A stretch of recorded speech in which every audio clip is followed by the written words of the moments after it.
December 27th, 1964, Municipal Stadium, Cleveland, Ohio. Frank Ryan passes against the Baltimore Colts. Gary Collins makes a spectacular catch and goes in for his third touchdown. Final score, Cleveland 27, Baltimore nothing. And the Cleveland Browns are world champions.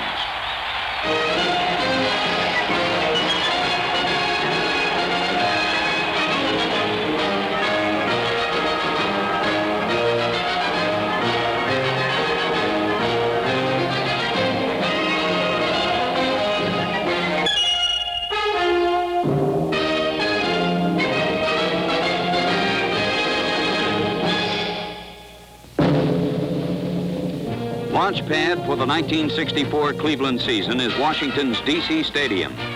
The revamped Redskins rock the Browns back on their heels as rookie halfback Charlie Taylor scores on a 17-yard run to give Washington a 10-0 lead in the second quarter.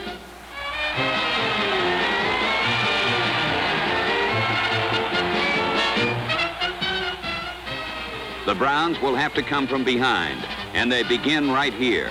On a post-pattern pass, Frank Ryan's toss is pulled in by Gary Collins, and the Browns are back in the ball game.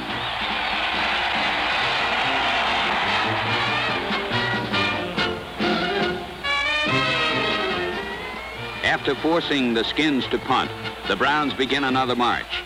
A swing pass to Ernie Green goes for a gain of 19 yards.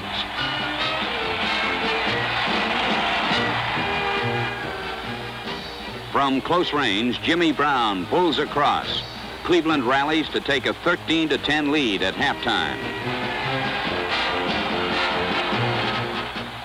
In the third period, the Ryan to Green swing pass continues to bedevil the Redskins. Green races to the Washington 1.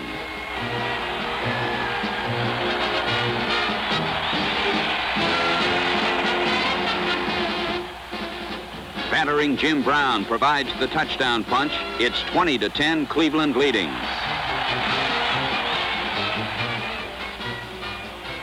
In the final period, the Browns strive to put the game on ice. Brown romps through the Redskin reservation for 27 yards.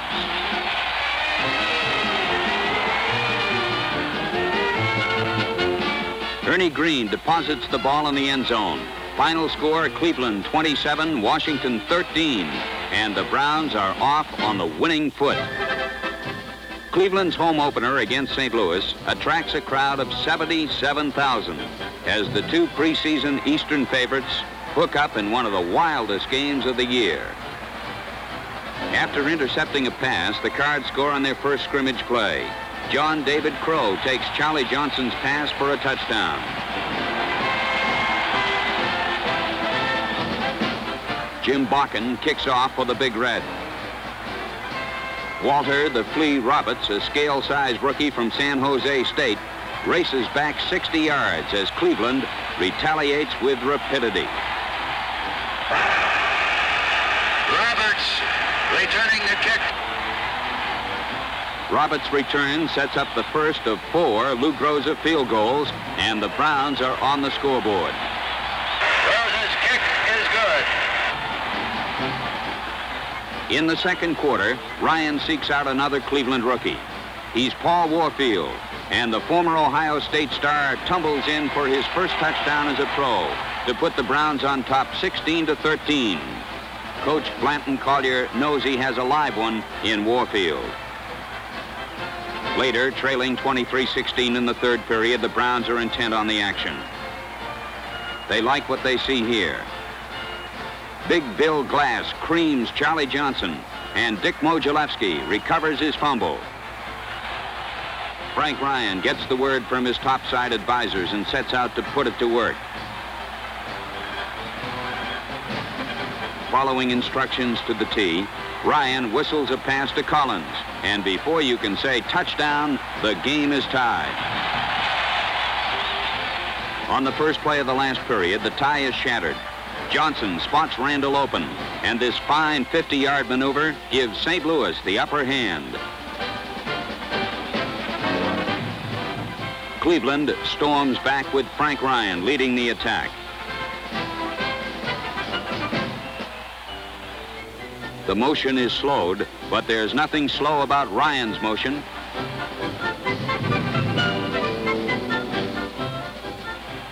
Frank converts a broken pass pattern into a 17-yard gain.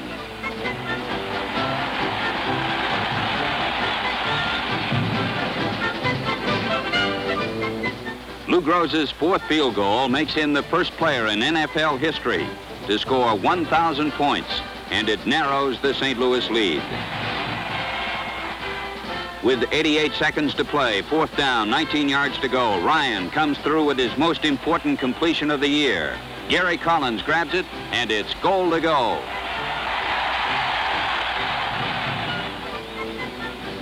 Jim Brown stiff arms Jerry Stovall and outflanks Pat Fisher for a touchdown. The Browns have beaten the clock to lead 33-30.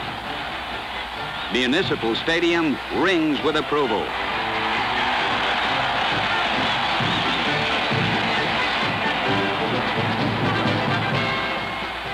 Just 7 seconds are left as Jim Bakken scores his fourth field goal of the game to cap a wild scoreathon.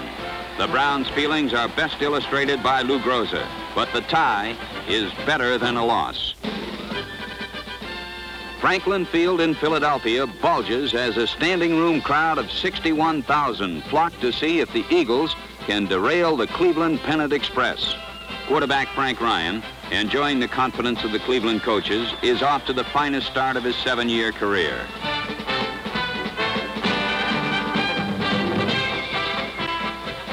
Cleveland receives the opening kickoff and begins an immediate march. The payoff play features Ernie Green. Green makes the Browns fans bright and Eagles fans blue as he sprints to a 37-yard touchdown. After 3 minutes of play, the Browns are in front by 7 points.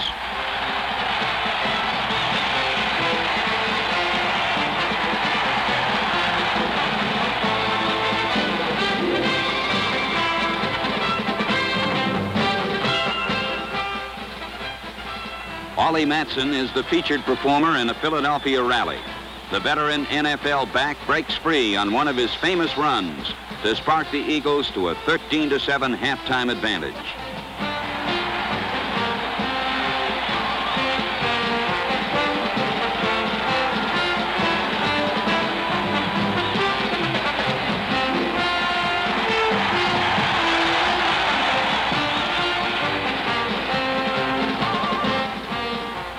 The second half tells a different tale.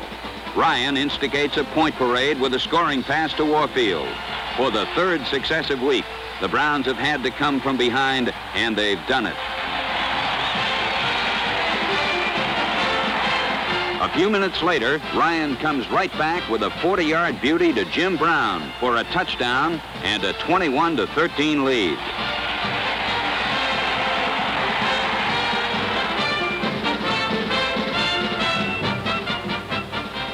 In the closing quarter, Norman Snead runs afoul of the Cleveland defense.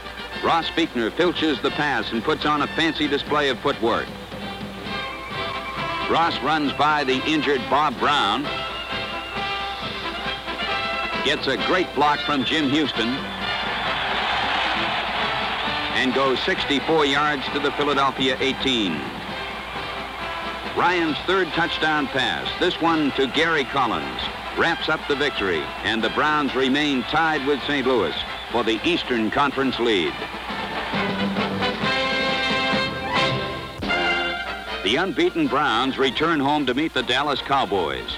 One thing is certain, Paul Warfield, their top draft selection, has earned his spurs in the NFL. The slow-motion camera documents the Browns' third-quarter exploits. With excellent blocking from center John Morrow and guards Gene Hickerson and John Wooten, Frank Ryan throws to Paul Warfield to give Cleveland a 20-6 bulge. This is the first game in which the Browns have led all the way.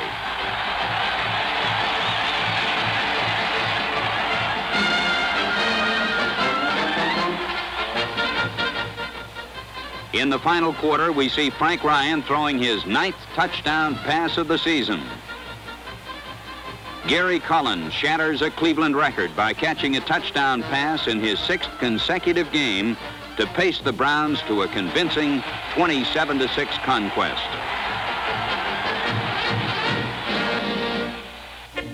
After a loss to Pittsburgh, the Browns go to the Cotton Bowl in Dallas, seeking to regain their winning momentum against the Cowboys. On the game's first play from scrimmage, Jim Brown takes off on his longest run of the year. It covers 71 yards, helps Jim pass the Cowboys' Don Perkins as the league's leading rusher, and gets Cleveland off to a quick lead.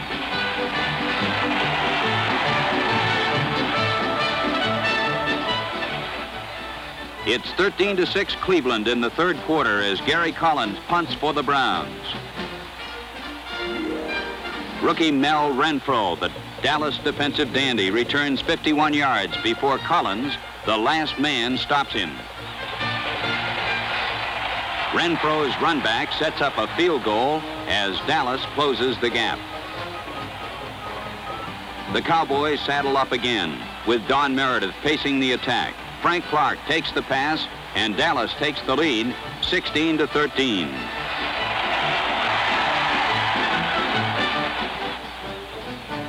In the final period, Meredith attempts to surprise the Browns with a first down pass. There's a surprise in store, but Dallas gets it. Bernie Parrish picks off the pass and returns 54 yards to tally the winning touchdown. Again, Cleveland exhibits its clutch touch by rallying to win another.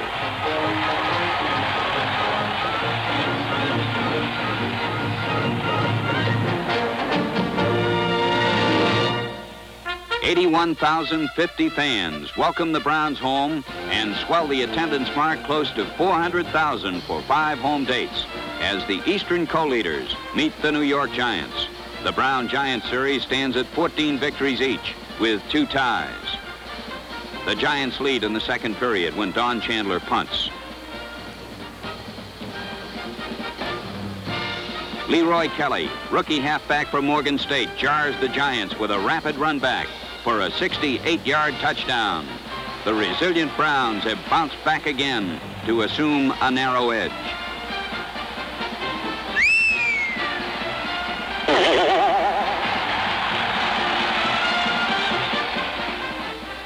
In the third quarter, despite a pulled hamstring, Warfield beats Dick Lynch, slanting through the middle for a touchdown, and the Browns hold sway 14-6.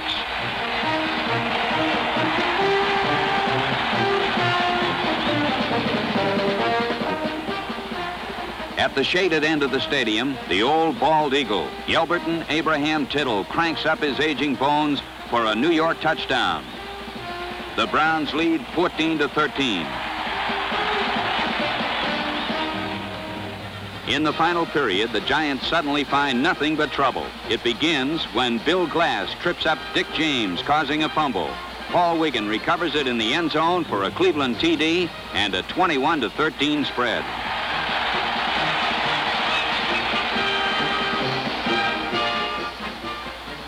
Tittle attempts to pass the Giants into contention, but Yatt's toss is a total loss as Jim Houston intercepts.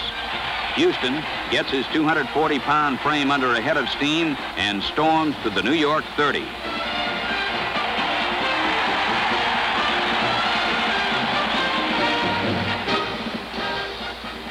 Gary Collins, also hobbled by a hamstring pull, manages to snare a Frank Ryan touchdown pass as Cleveland commences to run away from the Giants. Touchdown from Ryan to Collins. As Lou Groza kicks off, the situation for New York goes from grim to unbearable. Clarence Childs is hung up by Tom Hutchinson and Leroy Kelly. Childs fumbles. Charlie Scales recovers, and Cleveland has its third touchdown in less than 5 minutes.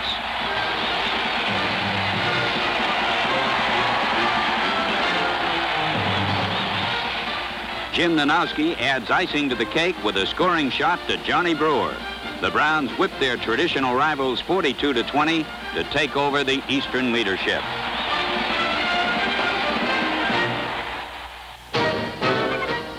At Pittsburgh, the Browns hope to avenge their only defeat of the season by downing the Steelers. Jim Brown, en route to his 7th ground-gaining title, can become the first player in history to gain over 10,000 yards. Brown, along with Ernie Green, gives Cleveland the top 1-2 rushing punch in the NFL. The slow-motion camera captures one of the most startling plays of the year.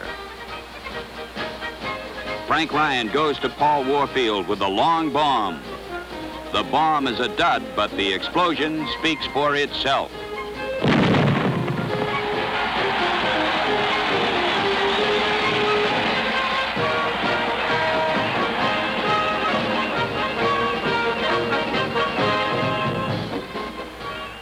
Undismayed by the temporary setback, Ryan returns to the firing line.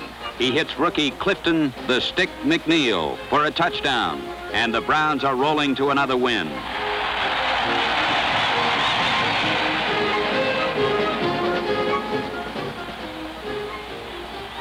A third period tie is smashed by Ernie Green, who powers over to put the Browns back in front.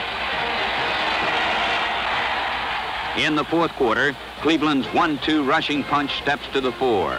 Jim Brown, enjoying his third 100-yard-plus game of the year, stuns the Steelers with a 28-yard gainer.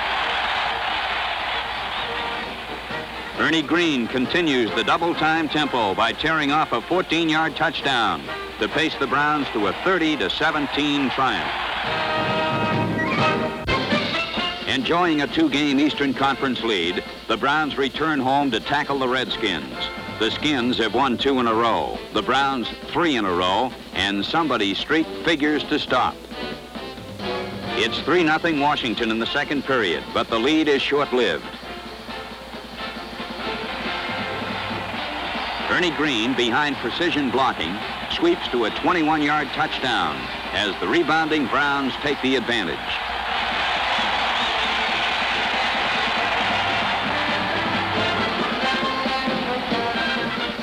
That's Pat Richter punting for the Redskins. And this is Leroy Kelly returning for the Browns. Kelly runs it back 42 yards to set up a Lou Groza field goal and a 10-3 margin for Cleveland.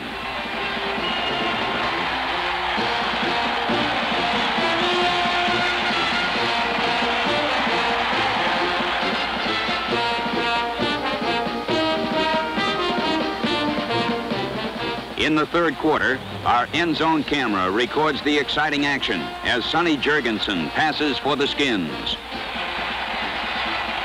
The intended receiver is Preston Carpenter, but he never gets a chance. Larry Benz wrecks the Redskins with a big interception. Benz shifts into overdrive and returns 45 yards to the Washington 19.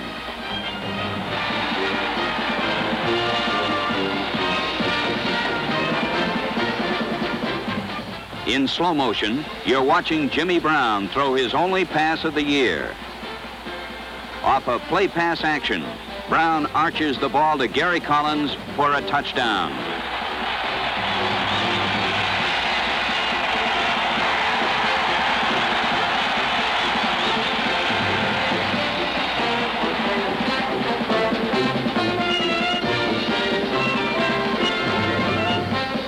The Redskins take to the warpath as Jurgensen teams with speedy Bobby Mitchell for a Washington touchdown.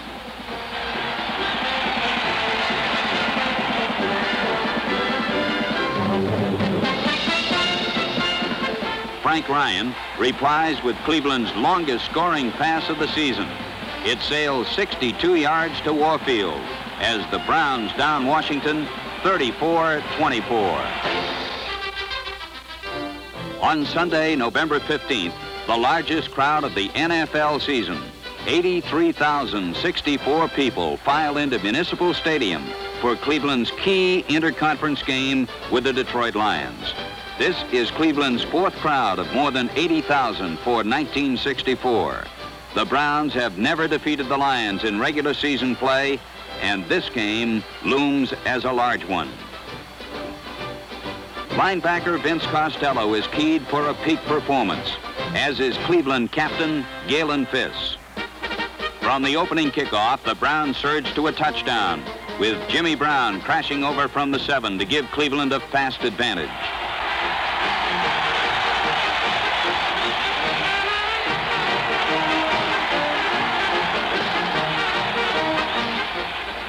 Detroit lashes back in stunning style. Milt Plum passes to Danny Lewis, who beats the Cleveland zone, and he's in the clear. Lewis legs it 92 yards, and when the Lions score again to go ahead 14-7, Municipal Stadium is about as lively as a wake. In the second quarter, the Lions are caged deep in their own territory. Tom Watkins fumbles a handoff, and Paul Wiggin recovers to give Cleveland possession on the Detroit 2.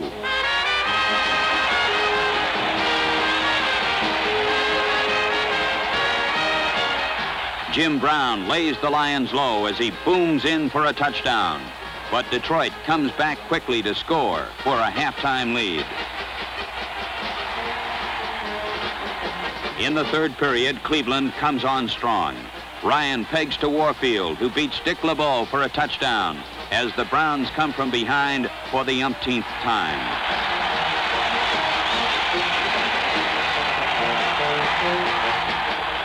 In the final quarter, the Browns send the packed house home happy. Sonny Gibbs passes for Detroit, but Walter Beach receives for Cleveland. Beach picks up speed like the Super Chief. Jim Houston wipes out Darrell Sanders, and Walter returns 65 thrilling yards to wrap up Cleveland's most satisfying win, a 37-21 victory over the Detroit Lions. After dropping the squeaker to Green Bay, the Browns conclude their home season against Philadelphia. Another capacity crowd pushes attendance for 8 home dates to 633,000. Johnny Brewer, Cleveland's classy tight end, is ready for a big day. The game begins with Groza kicking off. In a football version of a greased pig race, the elusive ball pops into and out of one bosom after another.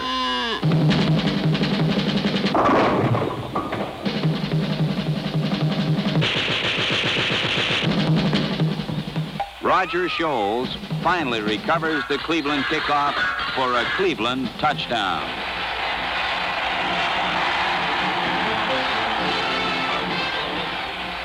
In the second period, rookie end Sidney Williams blocks a Sam Baker boot and recovers it for another Cleveland TD as the Browns boost their lead 14-3.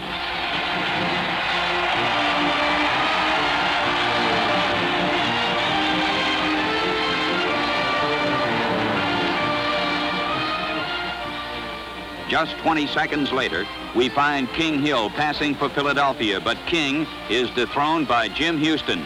Big Jim makes like a scat back and goes all the way. The defense provides Cleveland with its entire first half point production.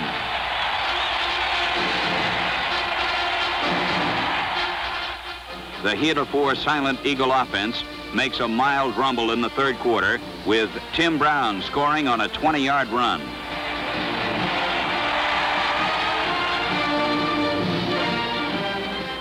Frank Ryan gets that touchdown right back as he passes to Johnny Brewer for a Cleveland counter.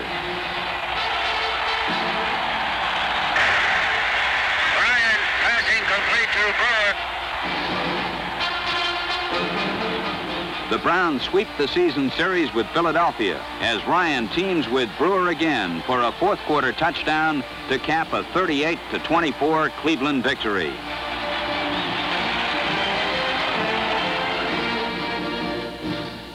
The Browns can clinch the conference crown in St. Louis if they tie or defeat the Cardinals.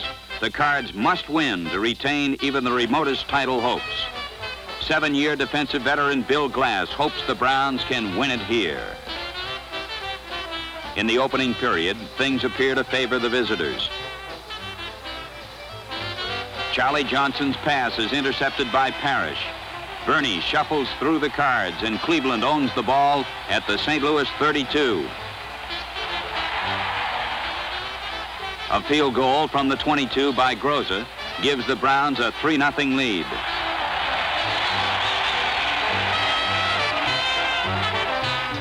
Second period highlights find the Redbirds on the rebound. Charlie Johnson heaves. Joe Childress receives. And Cleveland grieves as St. Louis moves ahead.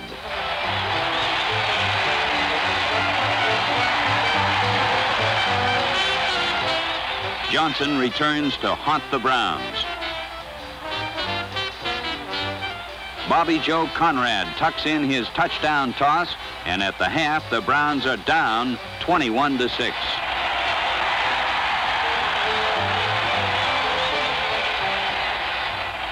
In the last quarter, the Browns bid to close the gap.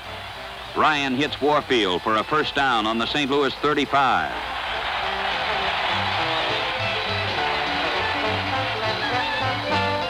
The final word in a losing effort belongs to the Browns.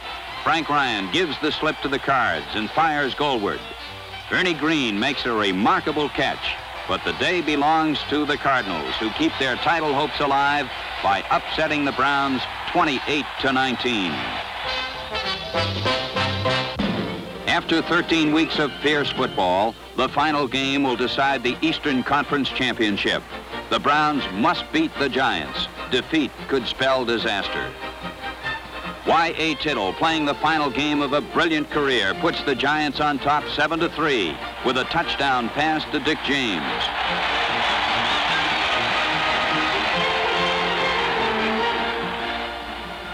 Frank Ryan engineers a Cleveland comeback. He ducks through the middle of the Giant line and just makes it into the end zone. It's a touchdown, and the Browns are in front 10-7.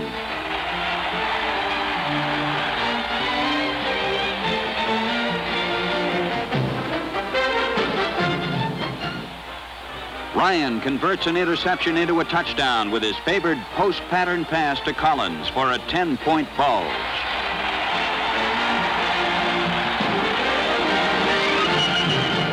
Another interception returns the ball to the Browns, and Ryan returns to the air. Paul Warfield snatches the ball away from two New Yorkers, and at the half, the Browns have built a 24-7 lead.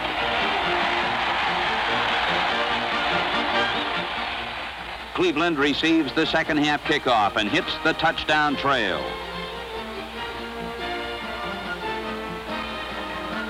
The payoff play is this Frank Ryan to Ernie Green pass, which gives the Browns more breathing room at 31-7.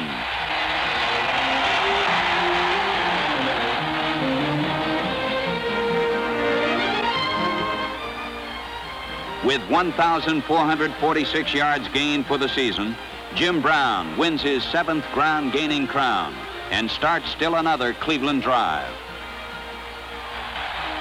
Ryan's 5th touchdown pass of the game and his 25th of the year goes to Warfield, and Cleveland is home free.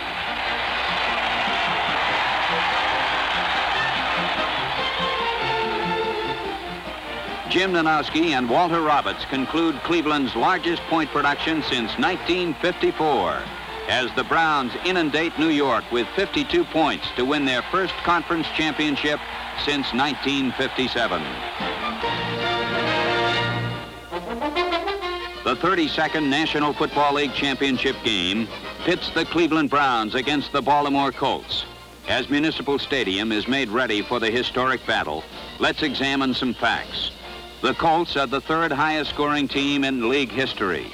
In 1964, they led the NFL in both scoring and total offense. The Browns may match Baltimore's offensive firepower, but still, they are overwhelming underdogs.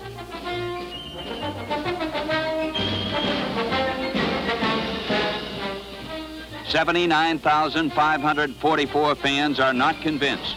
The Browns, too, are unawed. Defensive back Larry Benz appears calmly confident, as does all-pro offensive tackle Dick Shafrath. After all, upsets are not foreign to the NFL. Cleveland defense dominates the first half action. The slow-motion camera illustrates a high point in the first half. Baltimore's John Unitas throws a screen pass to Lenny Moore. Moore is well escorted by blockers. Cleveland linebacker Galen Fiss blows through the defenders and bowls over Moore like a 10-pin. The first half ends in a scoreless tie.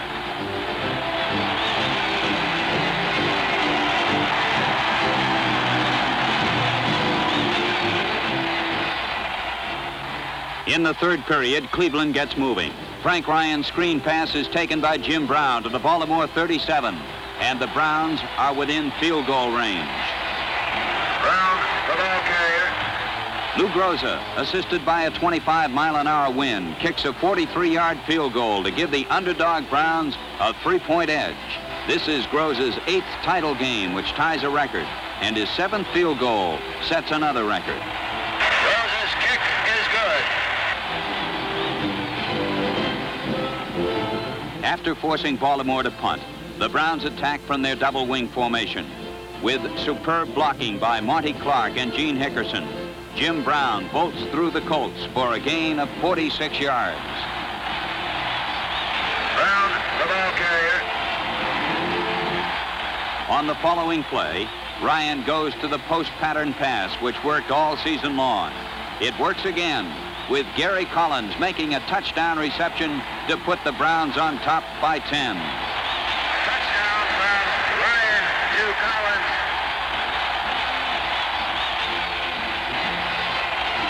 The defense stops Baltimore again, but nobody is stopping the Browns. Ryan finds Collins as free as a bird.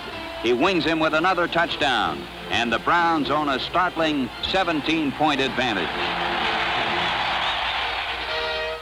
Cleveland regains possession, and Jim Brown gains the yards, 23 of them to be precise, as he overpowers the Colts for a first down at the 14. Brown, the ball carrier.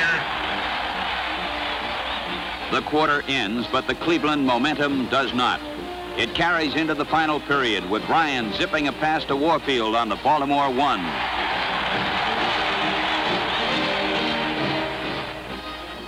Jim Brown tries for the touchdown. The slow motion camera reveals cause for argument. The debate is Cleveland's only loss of the day, as the officials rule that Brown did not score.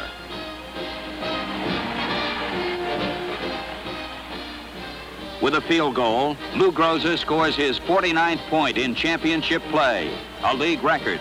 The Browns lead 20-0, and Cleveland is grateful. Groza's kick is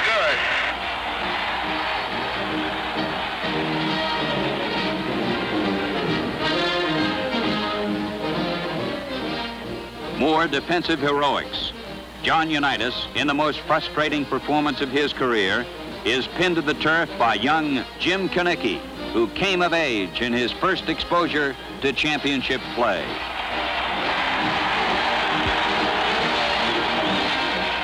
The scene is set for the play of the day. Frank Ryan caps a glittering performance with a towering pass. Bobby Boyd sticks to Gary Collins like a wet shirt, but the lanky flanker makes an impossible catch for an impossible finish to an unbelievable game. The Browns have accomplished what the experts said could not be done. They beat and shut out the Baltimore Colts 27-0. The finest all-around effort in the club's history makes the Cleveland Browns worthy wearers of football's World Championship.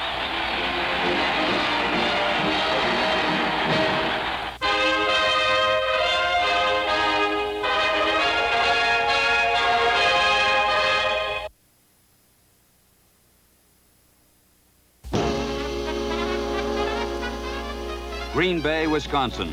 On this snow-swept field, the Cleveland Browns will meet the Green Bay Packers for football's World Championship. The ground crew clears the field, but Cleveland owner Art Modell knows that the elements will be a factor. Following an early Green Bay touchdown, the Browns receive the kickoff. Charlie Scales returns the ball toward midfield.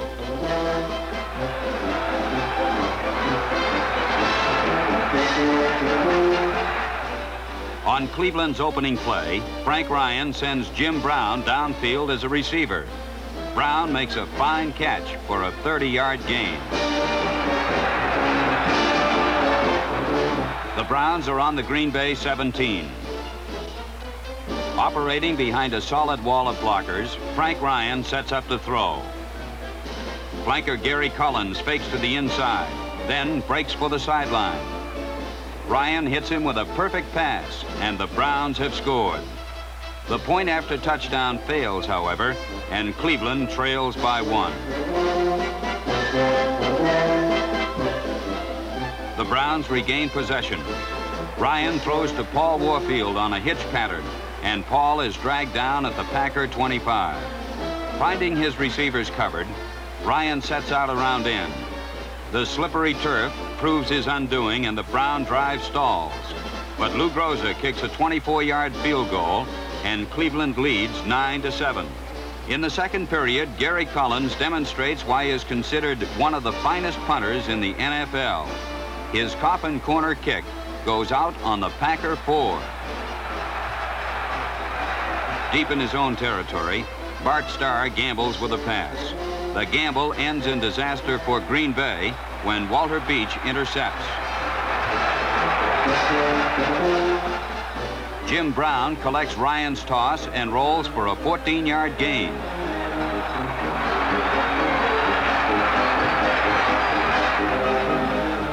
When the ball pops from Ryan's grasp, another potential touchdown drive is foiled. On the next play, Groza converted a field goal, but the Browns trail at halftime 13-12. In the second half, the Green Bay Packers and the elements proved too much for the Browns.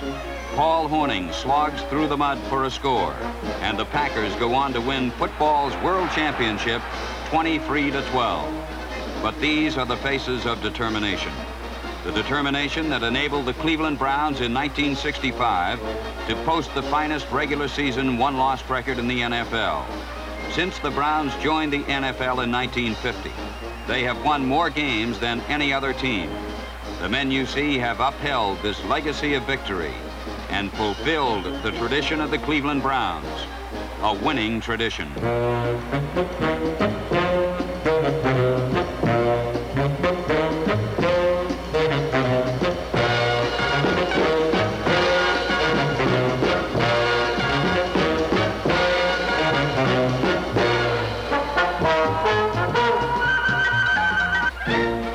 This is Jim Brown, the most devastating ball carrier in the history of football. In his 9 years in the NFL, he has gained more yards and scored more touchdowns than anyone else. Every yard he gains sets a record. There are defensive men in the league who have dedicated themselves, their souls and their bodies, to a holy war against Jimmy Brown. None of them has yet won the crusade. In 1965, Brown led the NFL in rushing for the 8th time. Here is Brown at his battering best, driving headlong into a knot of tacklers, breaking free, then sliding to the outside for a big gain. He has the speed to go the distance and the raw power to drag tacklers for extra yards.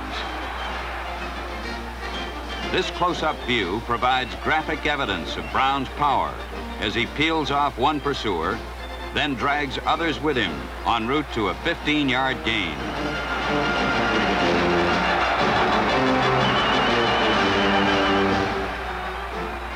Gene Hickerson, Cleveland's fine guard, is part of Jim Brown's blocking convoy. Fierce John Wooten is another.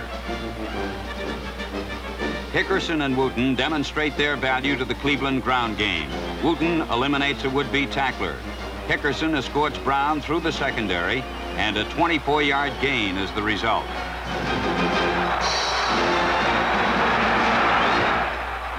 But Cleveland's fine season cannot be attributed to the running game alone.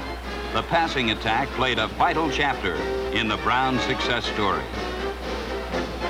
Dr. Frank Ryan is the man who steered the Cleveland roller coaster to a runaway title in the East. With touchdown tosses like this 80-yarder to Walter Roberts against the Washington Redskins. Roberts, at 162 pounds, is the smallest player in the NFL. Against the Cowboys, Roberts is the little man with the big play as he grabs Ryan's pass for a score. Ryan pitches to Leroy Kelly, another member of Cleveland's fine core of receivers.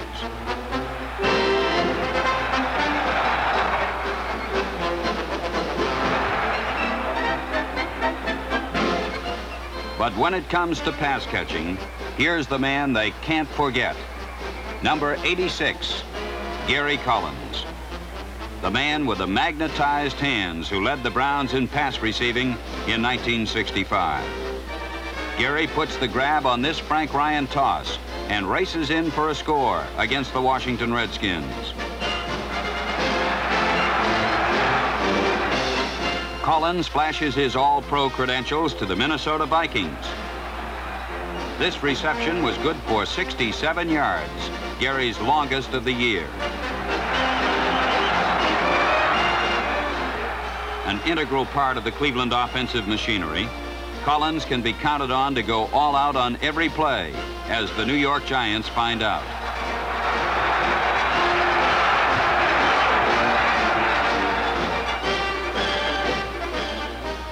Collins is a man dedicated to his profession, despite the obstacles.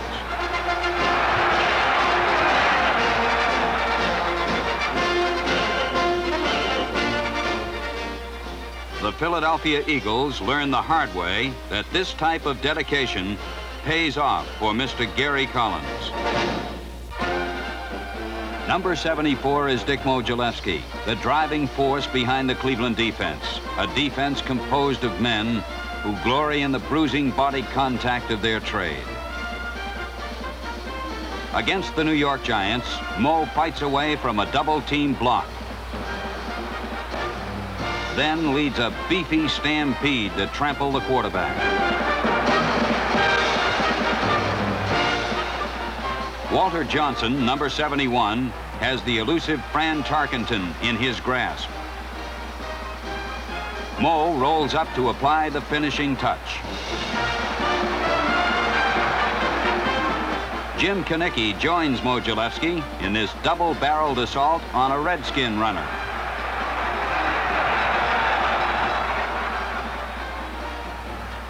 To the patrons of pro football, Paul Wiggin, number 84, is a defensive end who ranks with the best. Watch Wiggin, a durable 9-year veteran, shed 2 blockers and trip up Charlie Taylor of the Redskins.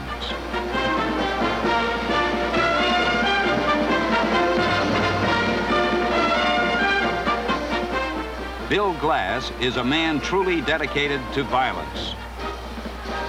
Bill Nelson of the Steelers is just one of many NFL quarterbacks who know and fear the driving rush of Bill Glass. An expert at decoding enemy strategy, Glass drifts into the flat when Sonny Jurgensen drops back to pass. Bill is at the right place at the right time to intercept for the Browns. The Cleveland defensive line is reinforced by alert linebackers. Corner linebacker Jim Houston discards one blocker, then charges past another to down the ball carrier. As a rule, the Browns do not play a blitzing game, but when they do blitz, as Houston does here, it is usually effective. The name is Galen Fiss, Cleveland's captain and right linebacker. A chance for a long gain by the Cowboys is ruined when Fiss single-handedly destroys the interference. Without his blockers, the runner is easy prey for the pursuing defenders. Fiss lends a helping hand to the secondary against New York when he drops off the line and shortcuts Earl Morrall's pass. Number 50 is Vince Costello, the third member of Cleveland's fine linebacking brigade. Vince is big enough to stop the run, and as you can see, quick enough to react well against the pass.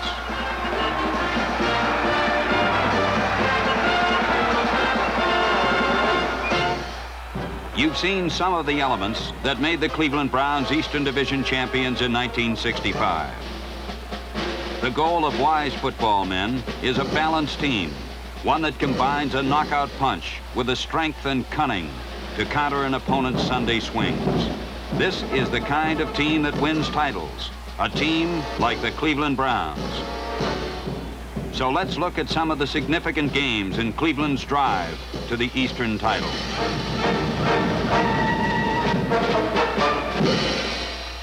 It wasn't until the third game of the season that the Brown juggernaut started to gel. Trailing the Eagles by 3 points in the final period, Cleveland gains possession of the ball when Timmy Brown fumbles a punt.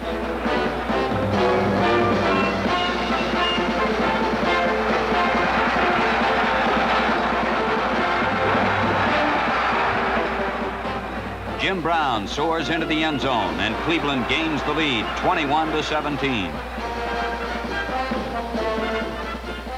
Philadelphia takes the kickoff and moves to the attack. But Ross Buechner intercepts King Hill's toss, and it's destination goal line.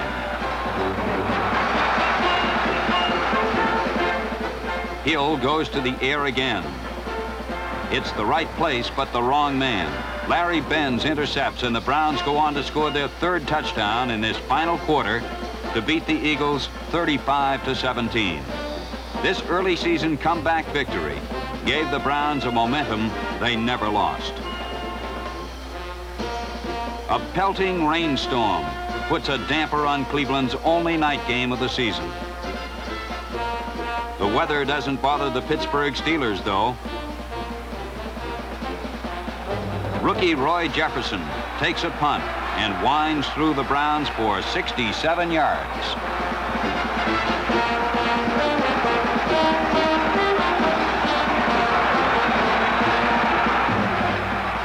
Sidney Williams finally brings him down. Pittsburgh scores and leads by 2 points with just 3 minutes to play. Walter Roberts returns the kickoff to the 23-yard line.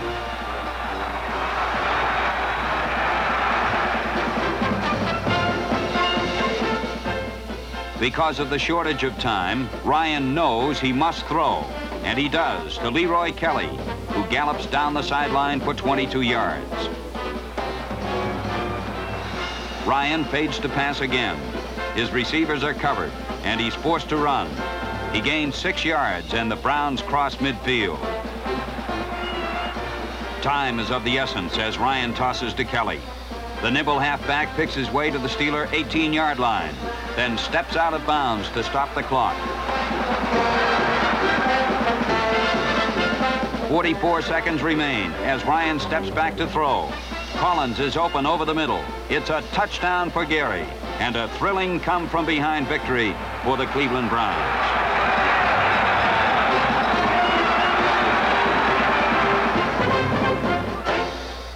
The New York Giants, Cleveland's archenemy, play host in fabled Yankee Stadium. Ryan sends his receivers sifting into the New York secondary. Walter Roberts on a flag pattern gains a step on Dick Lynch, and one step is all he needs.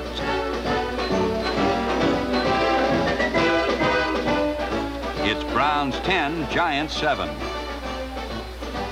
The slow-motion camera documents Cleveland's most effective play. A pitch out to Jim Brown. Dick Shafrath, Ernie Green, and John Wooten sweep Giant defenders from the path as Brown accelerates through heavy traffic.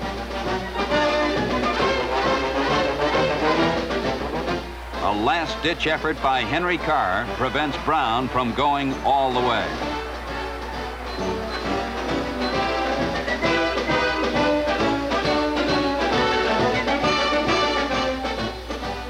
Ryan calls on Brown again, this time as a pass receiver. Brown spins and battles to the New York 5.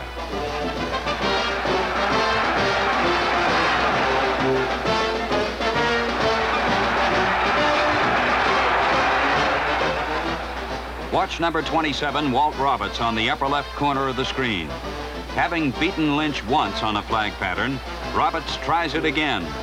Ryan lobs a soft pass over Lynch's outstretched hands. The Flea gathers it in, and Cleveland increases its advantage 17-7.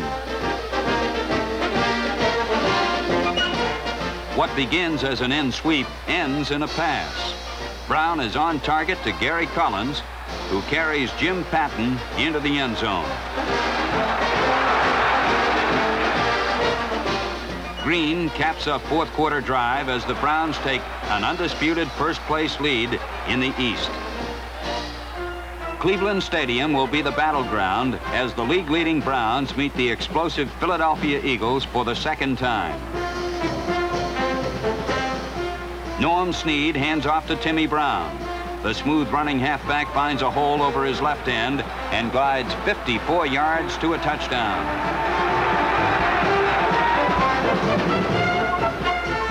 Sam Baker kicks off for Philadelphia.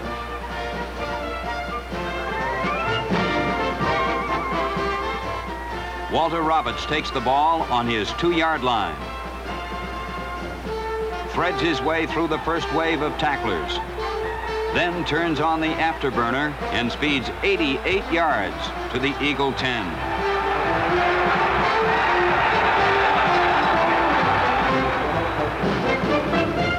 Ryan fakes to Brown, then pitches to Collins, and the game is tied.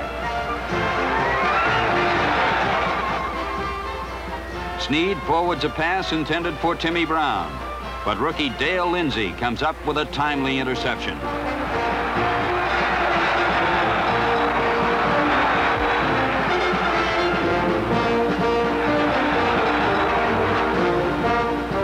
The second quarter opens as quarterback Ryan turns ball carrier.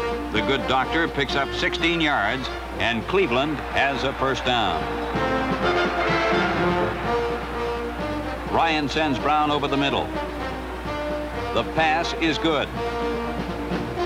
Jim fakes by the last defender, then lopes in for an easy touchdown that puts Cleveland in command, 21-17 at halftime. The Eagles open play in the third period with a touchdown. Snead throws to his All-Pro end Pete Retzlaff, and Philadelphia reclaims the lead. Much to the dismay of Coach Blanton Collier. Cleveland retaliates as Ryan calls his most consistent pass play, the post pattern to Gary Collins.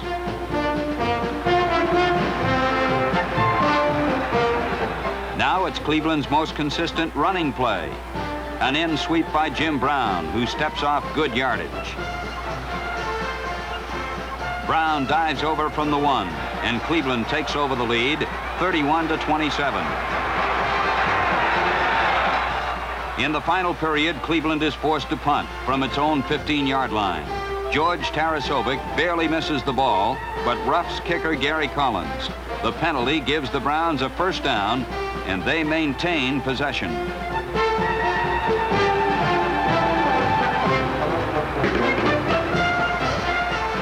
The penalty proves costly to the Eagles. Ryan directs an 80-yard march that ends in this touchdown pass to Collins, which ices the victory.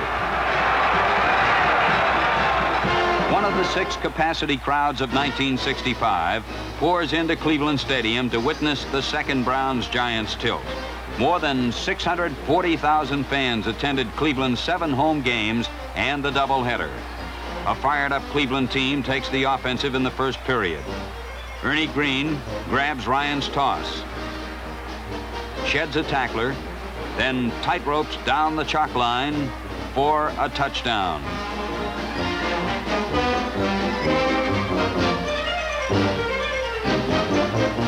The Giants are in a double blitz. The linebackers have an open road to the passer, but center John Morrow and Jim Brown form a roadblock, and the blitz is foiled. Halfback Green, normally covered by a linebacker, is now open because of the red dog and maneuvers downfield for a big gain. Only a diving tackle by Henry Carr prevents a touchdown. Dick Shafrath escorts Brown into the end zone, and Cleveland leads 14-7.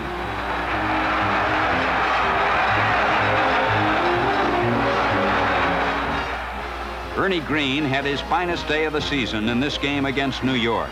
Ryan fires to Ernie for a 17-yard completion. That was the key play in a Cleveland drive that terminated with this Jimmy Brown 4-yard scoring sweep. Wooten and Hickerson guide Brown through the first line of defense. Jim runs through the remaining obstacles for Cleveland's final score in a 34-21 thrashing of the New York Giants. Before an all-time record crowd of 76,000 at the Cotton Bowl, the Browns seek to cement their hold on first place. Jim Brown moves Cleveland ahead in the second period as he knifes through 4 Cowboys on this short but spectacular scoring jaunt.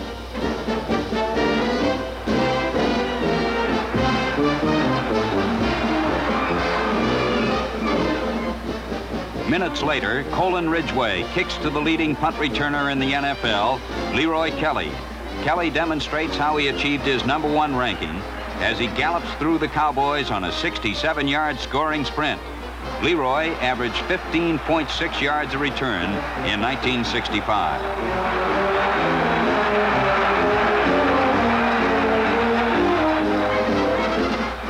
In the third period, Jim Brown sets out around end. He cuts against the grain and storms downfield. Johnny Brewer's picture book block clears the deck for an additional 15 yards.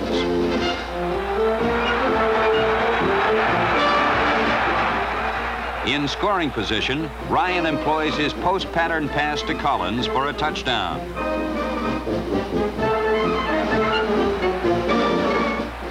The Cowboys threaten to tie the game in the final period, but a clutch interception by Vince Costello ensures a Cleveland victory.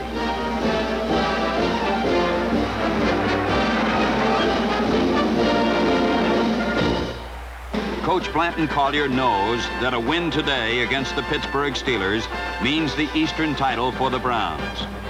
Leroy Kelly is aware of this too. He gathers in Frank Lambert's punt, picks up a fine block, then steams by the Steelers on a stunning 56-yard touchdown return.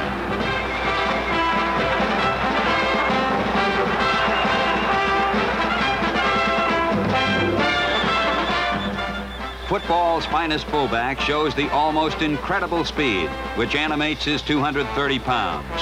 Brown is off on the year's longest run from scrimmage, 67 yards.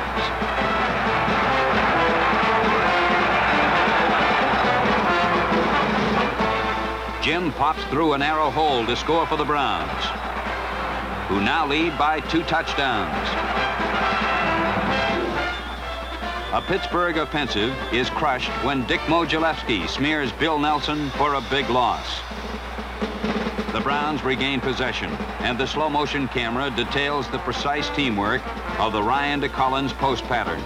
Ryan's pass floats over the outstretched hands of Jim Bradshaw and into the waiting arms of Collins. The play carries to the 2-yard line.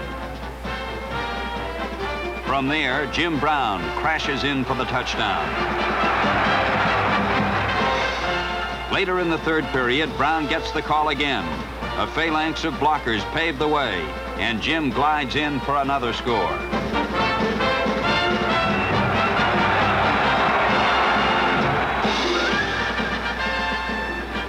The final period sees a new face at quarterback, Jim Nanowski, but a familiar face in the end zone, Jim Brown, who tallies his 4th TD. The Browns crushed the Steelers 42-21, and a tired but proud Cleveland team has clinched its 2nd straight Eastern Conference crown. The Browns then jetted to Los Angeles and fell flat on their face in the mud. Los Angeles 42, Cleveland 7.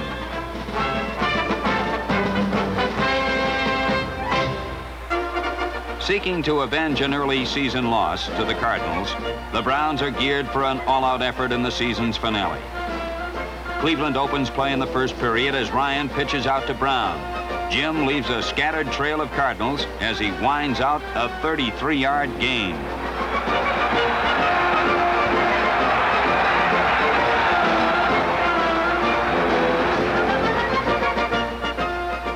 The Ryan to Collins duo puts the Browns on the board, this time on a down-and-out pattern.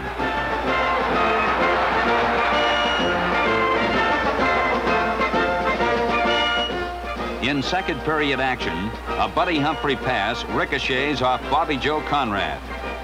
Jim Houston snatches the stray ball and travels 23 yards before big Ernie McMillan lowers the boom.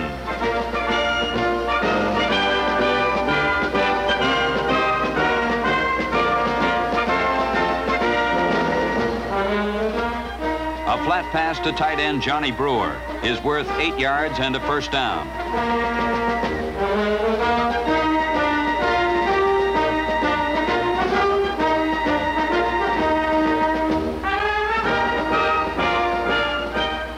Ryan finds Collins open over the middle for another 8-yard advance.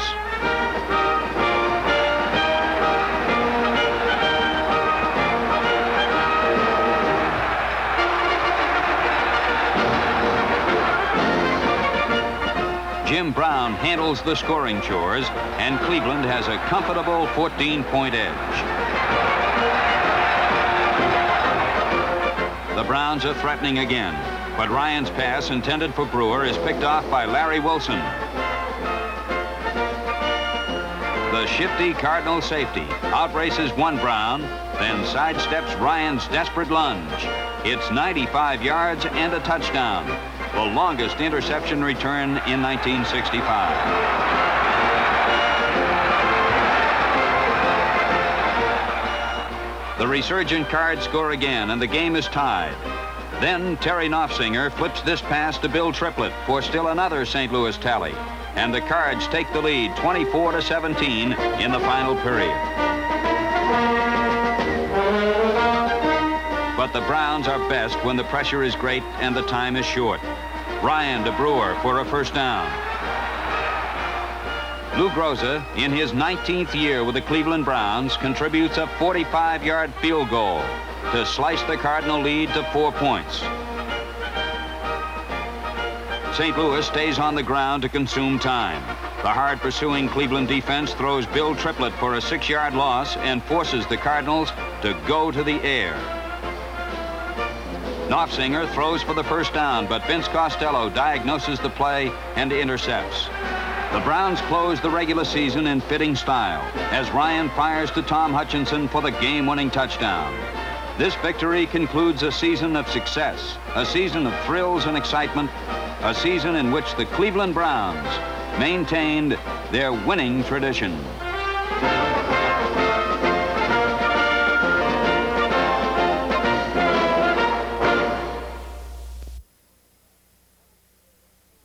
Guard on this one pulls to go wide. When it's basic hook, you don't know what's going to happen out there. But on you, now you're looking for that. I want him to give it the whole full U treatment to tackle. You got it? Yeah, I've got it now. All right, here we go. It's X, 39X on one. Training camp would not yield any dividends, however, until the third game of the season, when the Browns won their first game, a 42-7 rout of the New Orleans Saints. Let's go, defense! Come on, baby, let's go! Make it turn now, B. Come on, Charlie! Come on, Charlie, come with it now, come with it. Come late, come fast. Get to him! Way to hit him, defense! Way to go, baby! It was against the Saints that the Browns first gelled as a unit, both on offense and defense, and showed they had the potential to capture the Century Division of the Eastern Conference. The secondary intercepted 4 passes, one of which looked like an 89-yard touchdown, until Ross Fietner ran out of gas.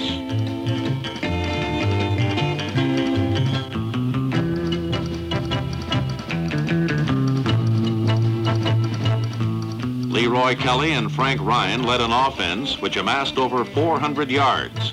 Kelly began his quest for the NFL rushing title by gaining 120 yards, and Ryan threw for 3 touchdowns, 1 to set back Ernie Green and 2 to split end Paul Warfield.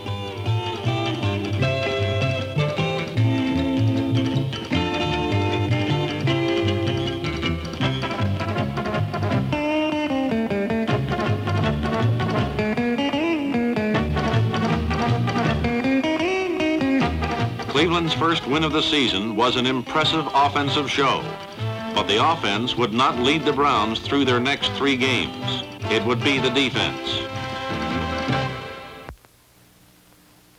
Cleveland's defense has always been known as a strong and stubborn unit. This tradition was upheld in 1967. Number 84 left end Paul Wiggin retired at the end of the season after 11 years in the league, and opposing runners were happy that he did. Wiggins' counterpart at defensive right end, number 80, Bill Glass, played his 10th year with the same aggressive spirit that he showed as a rookie. The Browns had a tandem at defensive tackle that ranked as one of the strongest in the league. Number 69, Jim Kinnicky, could do with his hands what it took most linemen to do with much more.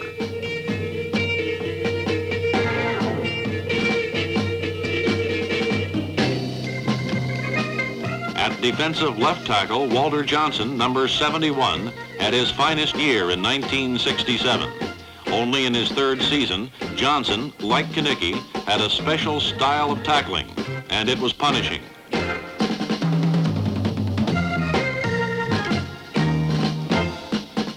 Backing up the front line were a youngster and two veterans. Number 51, Dale Lindsay, played his first full season at middle linebacker. And John Brewer and Jim Houston at the corners provided veteran experience. Houston, number 82, is still fast and agile and could be seen on a blitz or in his own backfield covering on a pass.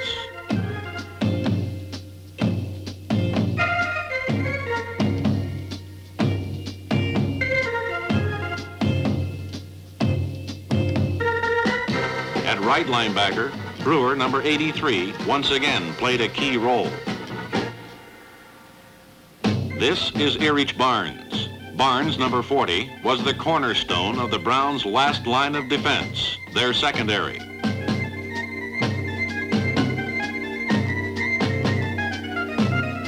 Barnes, number 34, Mike Howell, safeties Ernie Kellerman and Ross Fietner did not equal last year's league-leading interception total, but they, along with the rest of the defense, would carry Cleveland to 3 straight victories after its win over the Saints.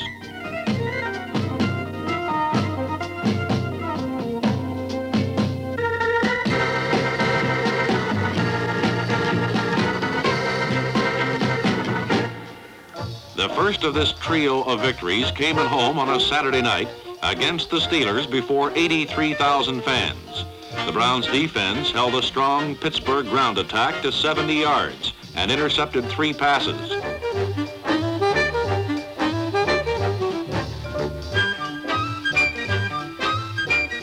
While running back Ernie Green provided the offensive punch, gaining over 100 yards in the 21-10 victory. The next week against St. Louis, Frank Ryan and flanker Gary Collins gave the Browns an early 17-3 lead.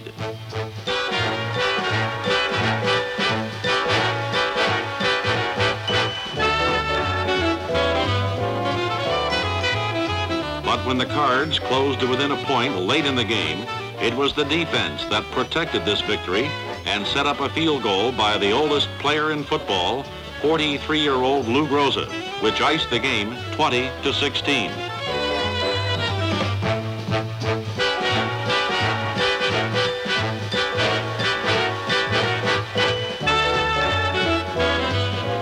The last of these 3 victories was the most satisfying because it ended in a 24-0 shutout over the Bears, a rare accomplishment in pro football against any team.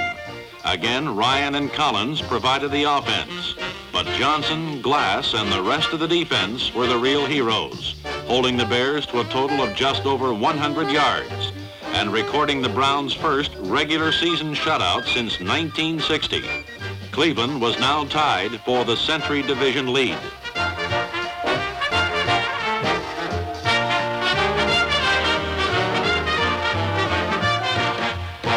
There were other elements that helped comprise the Browns story, and the rookies had a major part. Number 35, Larry Conjar, played sparingly, but still was the team's 3rd leading ground gainer.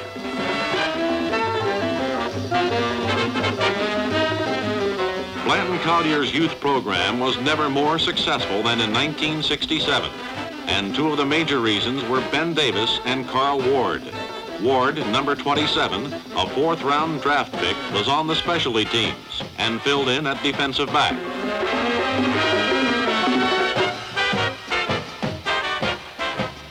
Davis, number 28, was the biggest surprise of all. Picked 439th and the last rookie to make an NFL team, he rewarded Cleveland by finishing 1st in the league in punt returns.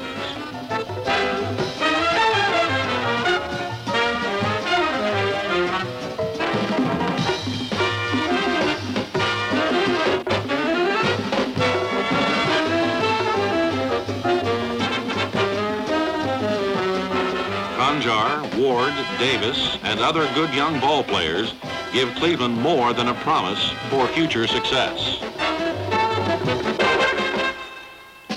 But it was veterans like number 13, 31-year-old quarterback Frank Ryan that comprised the bulk of Cleveland's attack.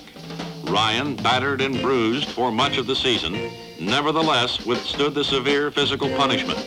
In fact, it was only in the last game of the season that he was able to rest from the Sunday wars and watch his understudy, Gary Lane, perform. Ryan's greatest asset was his ability to counter a rush with a quick flip to one of his backs.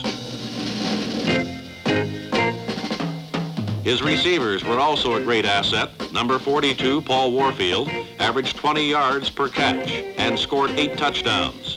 In the Browns' first game against the Giants, his receptions kept Cleveland in contention until the final minutes. Number 41, Ralph Catfish Smith, responded well when called upon to replace Milt Morin at tight end for most of the season.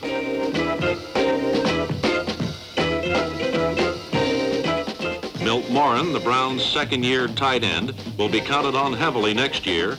Morin was out for the bulk of the season, but when he played, his presence was felt. Number 85, Clifton McNeil, was out most of the year. Number 86, Gary Collins, has been a top receiver in the league for many years. Collins has not lost any of his moves, nor has he lost the ability to catch almost anything thrown near him.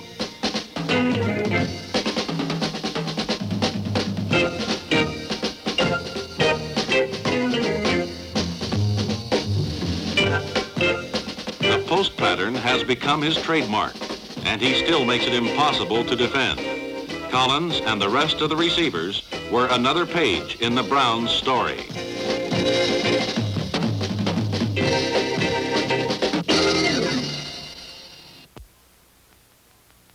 However, Blanton Collier knew that if the Browns were to win their division, it would be their powerful ground game led by Leroy Kelly that would carry them. It was a ground game that for the third consecutive year and the fourth time in 5 years led the NFL in rushing.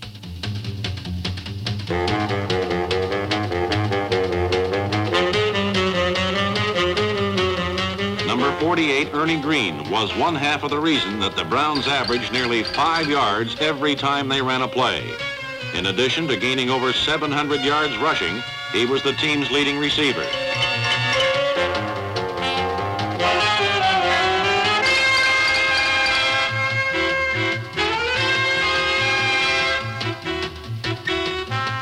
Like his backfield partner, Green could crack up the middle with power or sweep the outside with balance and speed on his way to a touchdown.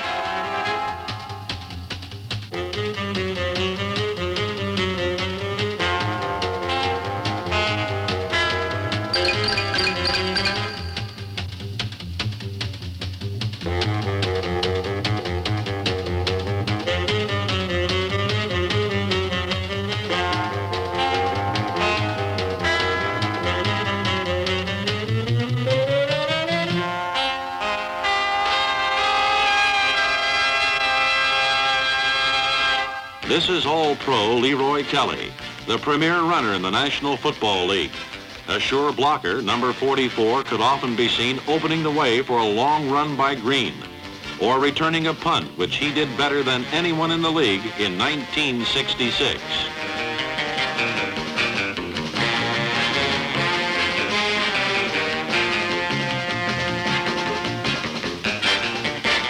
But in 1967, Leroy Kelly was most often seen with the ball cradled in his arm, single-handedly demoralizing, if not demolishing, his opponent.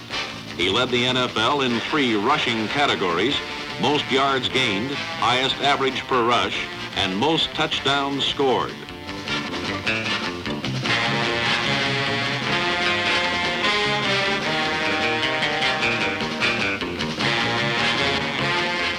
Some of his success must be attributed to the quickest start out of the backfield of any runner in the game. But most of it was not due to a matter of execution, rather to that undefinable instinct which is possessed by all truly great runners. And Leroy Kelly is certainly one of the greatest.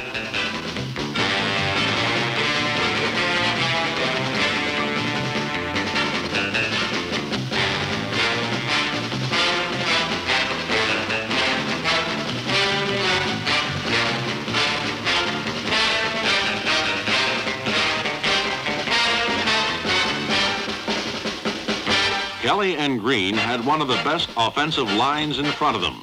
John Wooten, Dick Shafrath, Gene Hickerson, and Monty Clark have a total of 37 years' experience and perform their jobs with machine-like precision, especially on the Browns' two basic rushing plays.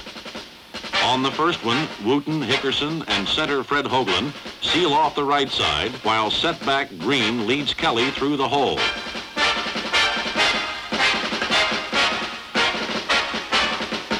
On the second, Hickerson, Wooten, and Shafrath pull out to lead Kelly around the outside, while Kelly does the rest by himself.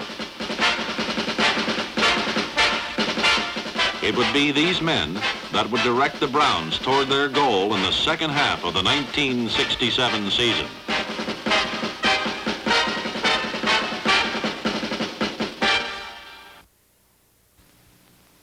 Trouble developed en route to a division title. Cleveland ran into Green Bay's speedster Travis Williams, and Williams ran right through Cleveland. The loss to the Packers gave the Browns a 5-4 record, and they would need to win at least 3 of their remaining 5 games to clinch their division. The Browns got one of those victories against the Vikings.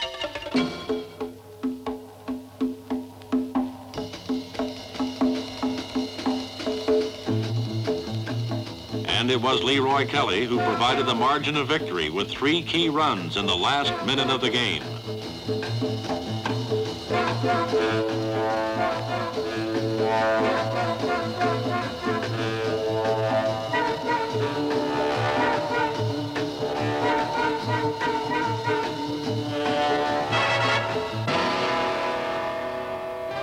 Again, it was Kelly who sparked Cleveland's offense against the Washington Redskins.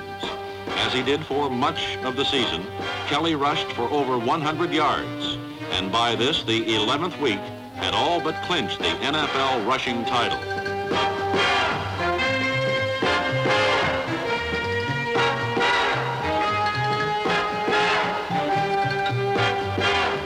However, Sonny Jurgensen and Charlie Taylor continually kept the Redskins in the game. This contest was a wild offensive display. Number 27, rookie Carl Ward, joined a select list when he ran back a kickoff 104 yards, the longest play in Browns history.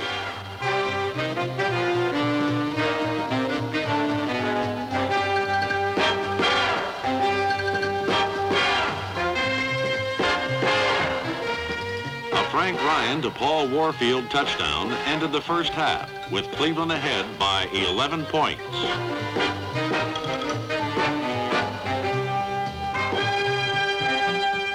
But what had been an explosive offensive show for most of the game abruptly changed in the final minutes of the last quarter. The Redskins trailed by 5 points and were driving for the winning score. It was 1st and 10 on the Browns' 25-yard line. On 3 consecutive downs, defensive plays like this one by Barnes forced Jurgensen into a 4th and 11 situation.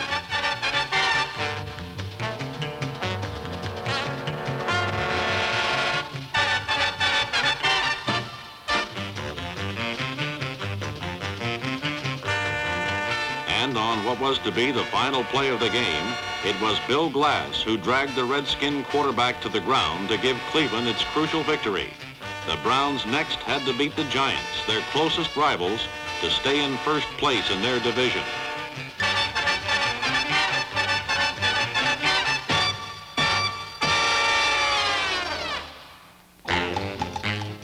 To stop New York, Cleveland had to stop the Giants' great receiver, number 45, Homer Jones.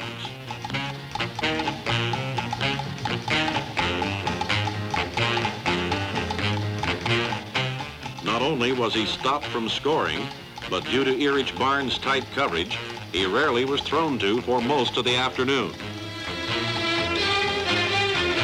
Leroy Kelly rushed for over 50 yards in the first half and the Browns' first touchdown.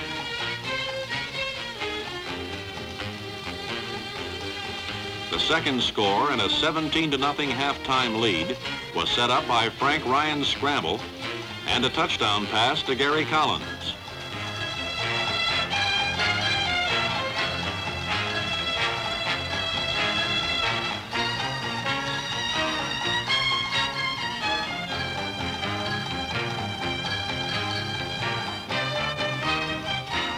New York came back in the second half. Joe Morrison's extra effort made it 17-7.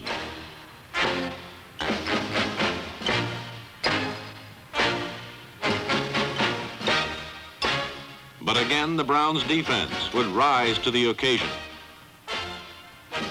In particular, the key play was provided by linebacker Jim Houston, who intercepted Tarkenton's pass and legged it 79 yards to the end zone and provided the Browns with a 24-7 lead. Too much for the Giants to overcome.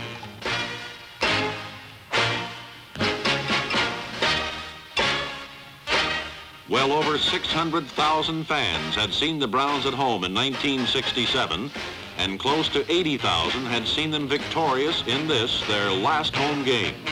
It now remained for Cleveland to beat the Cardinals at St. Louis to win the Century Division.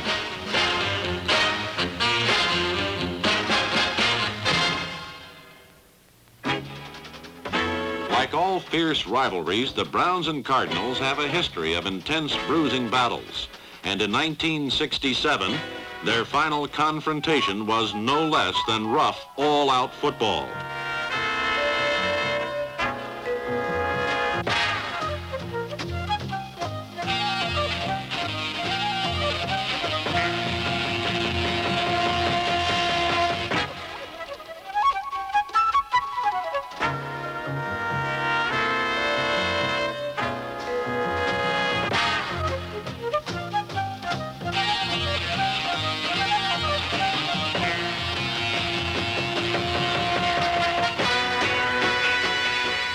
Warfield's picturesque leaping catch gave Cleveland its only score of the half, and an interception by Erich Barnes set up one of two rows of field goals that made the score 13-9 going into the final quarter.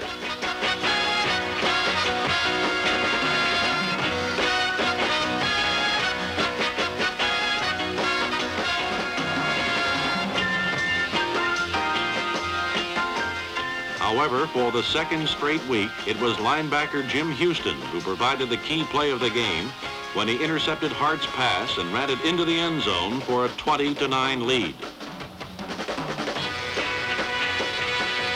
The Cardinals gamely fought back with time running out.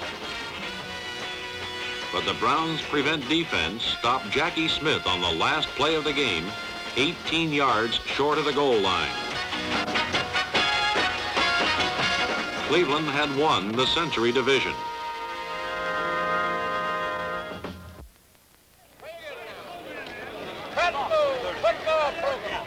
Hey, program game. Souvenirs here. Hey, program. Yes, how you get the souvenirs? One more chapter remained in the Browns' 1967 story. And unfortunately for Cleveland, it was not a happy ending. Cushions out here. Get us all saved.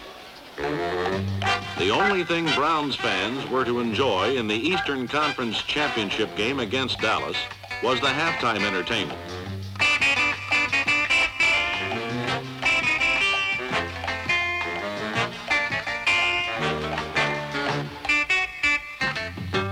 From the outset of the game, it was clear that one man would dominate play, and that one man was number 22, the Cowboys' Bob Hayes.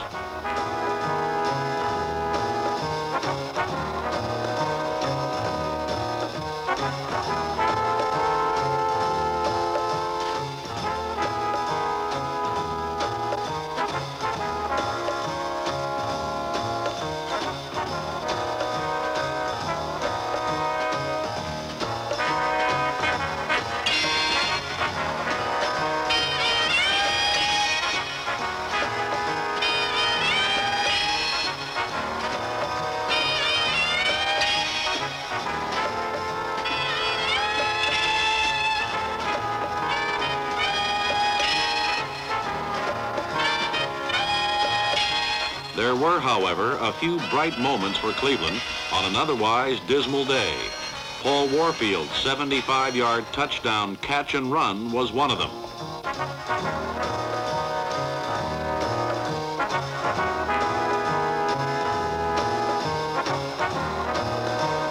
And Milt Morin's 13-yard touchdown reception was another.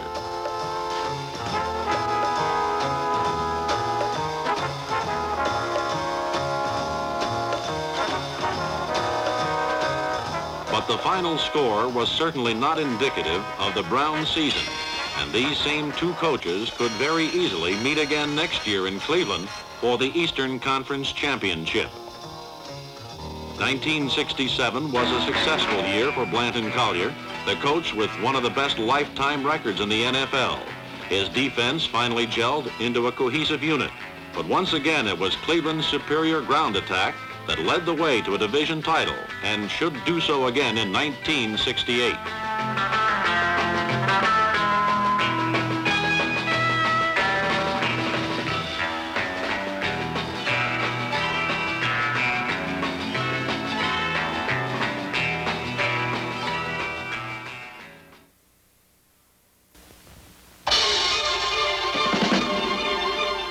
These were the Cleveland Browns as the 1968 season began. Their names were familiar ones: Frank Ryan, Ernie Green, Gary Collins, Bill Glass, and Lou Groza. They were stars, but incredibly, by the time the season would end, each of these men would no longer play regularly for the Browns. After barely beating the Saints in the opener, Cleveland faced the Cowboys and Rams without Ernie Green, who had been injured. A decline in offense was expected, but no one was prepared for the disaster that followed. First, in the Cotton Bowl,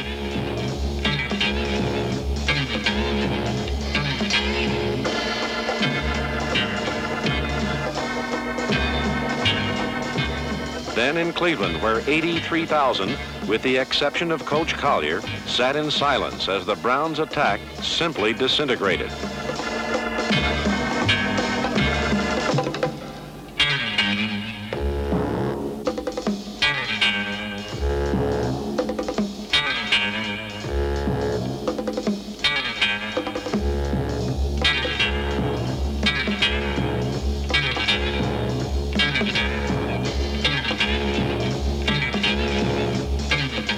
The inept offense got the ball across midfield only once, and no rescue from the power failure seemed in sight for the demoralized Browns.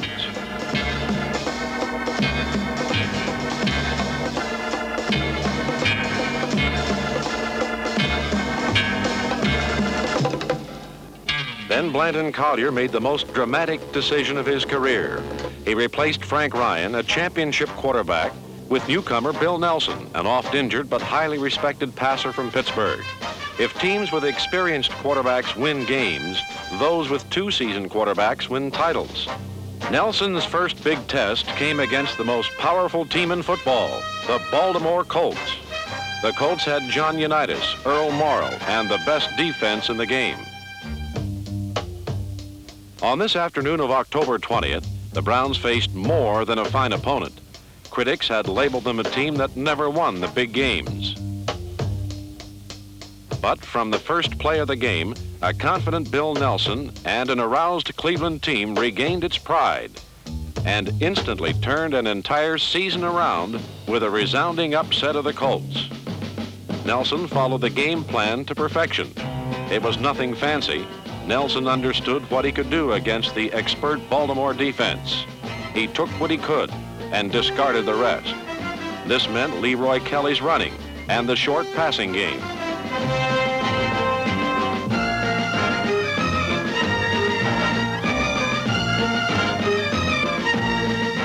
The offense had returned to normalcy, and perhaps the biggest reason was Ernie Green. The fullback was making his first start, and his contribution was immeasurable. Green gave the Baltimore defense someone besides Kelly to worry about, and this left number 44 wide open for Cleveland's first score. This was also the day the youthful defense put it all together. they stopped the Colts' #1 threat, massive John Mackey. And when Morrill tried to hit his deep men, he found them well covered. It was in this game that the Browns' defense established a trend that would continue all season long. They got the ball for their offensive counterparts.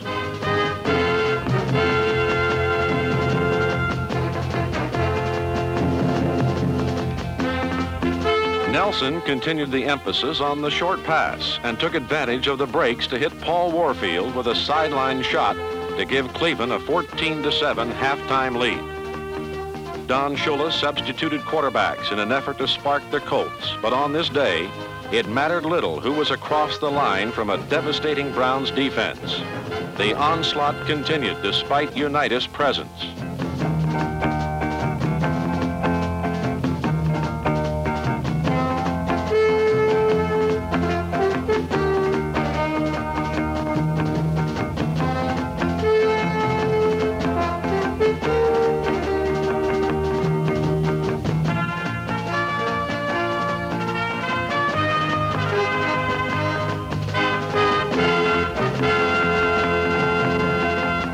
Nelson, known for leadership abilities, proved he could fulfill the other criteria for a quarterback.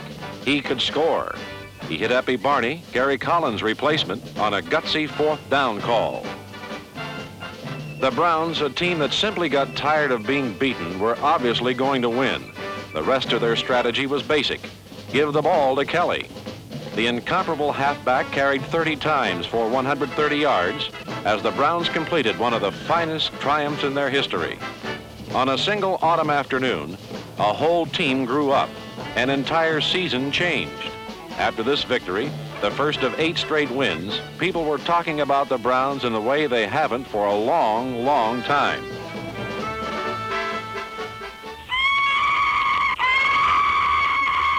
The next week, the young defense battered Atlanta's quarterbacks 8 times. Once again, they gave the offense the ball. And once again, Bill Nelson showed he could move the team and put points on the board. He hit for over 75% of his passes, and Kelly again went over 100 yards.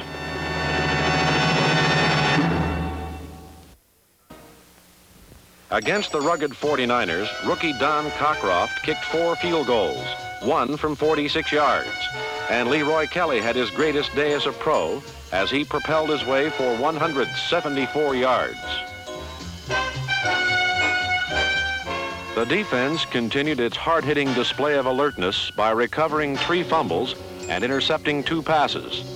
And Bill Nelson threw 2 touchdown passes to Milt Morin as Cleveland showed it could win by coming from behind.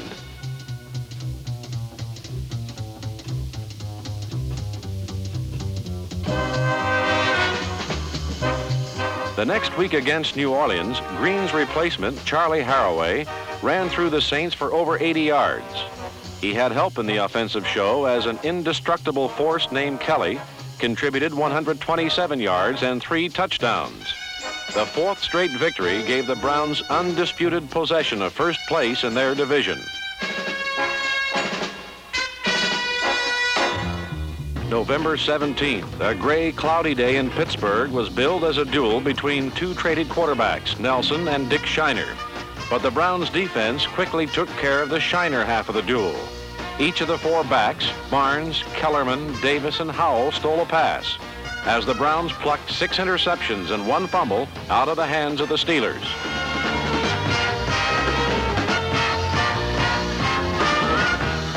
Bill Nelson filled the gloomy skies at the Steel City with pinpoint passing, hitting a variety of receivers 18 times for 3 touchdowns.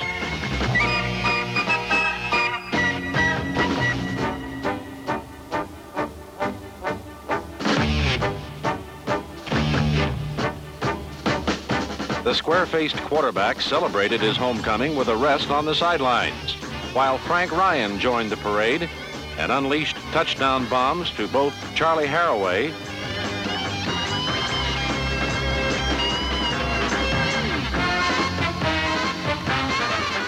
and Paul Warfield on a spectacular leaping catch. The devastation, Cleveland's 7th victory, ended 45-24. The following week against the Eagles, Leroy Kelly became only the third man in history, along with former teammate Jim Brown and Packer Jim Taylor, to top 1,000 yards rushing 3 times. He scored 2 more touchdowns, again went over the century mark in running, and to cap it off on a play that began like the Browns' famous sweep, he arched a perfect pass to Warfield for a touchdown. The Browns added to Joe's woes 47-13. Next, Cleveland sloshed to its 7th straight win in a driving rainstorm against the New York Giants. The field conditions affected Tarkenton, who couldn't scramble, and it bothered his receivers and his runners, who couldn't hang on to the ball.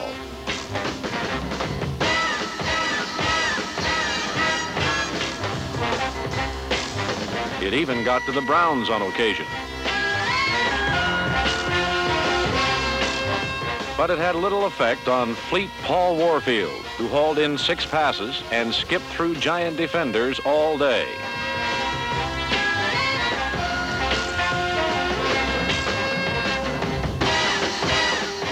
The field certainly didn't affect the great Kelly, who scored 4 touchdowns in a brutal display of power running.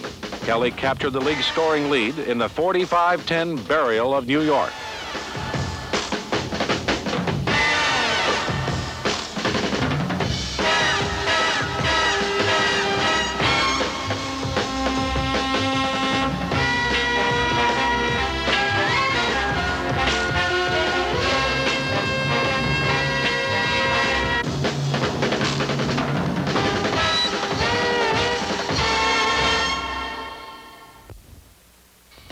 The Browns' timetable for victory was accurate, but taken in stride as they narrowly defeated Washington for their 8th victory in a row and their 4th title in 5 seasons under Collier. The almost subdued acceptance of the Century title was due to the belief shared by the whole team that only a victory over Dallas in the playoffs would satisfy their ambitions.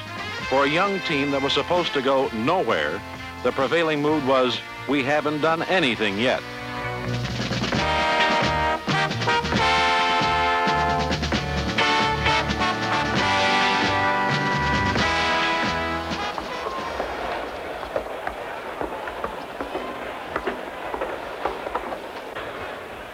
The collective tension of 82,000 people could be felt as the Browns nervously waited to play the Cowboys, winners of the last 4 games between the clubs.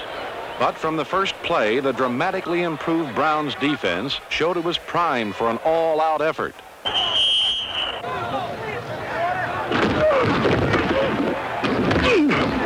Watch him, Gary!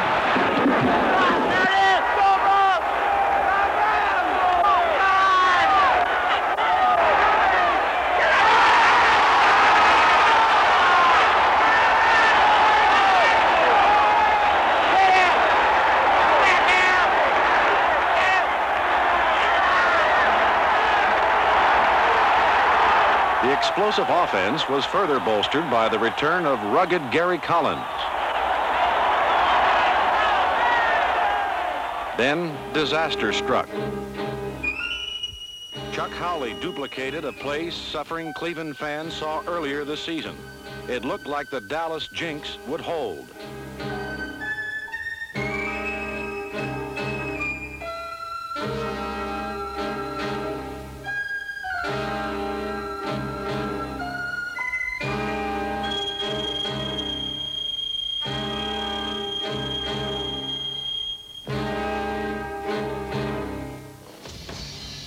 But that this is a different Browns team than the one that lost to Dallas earlier was amply demonstrated.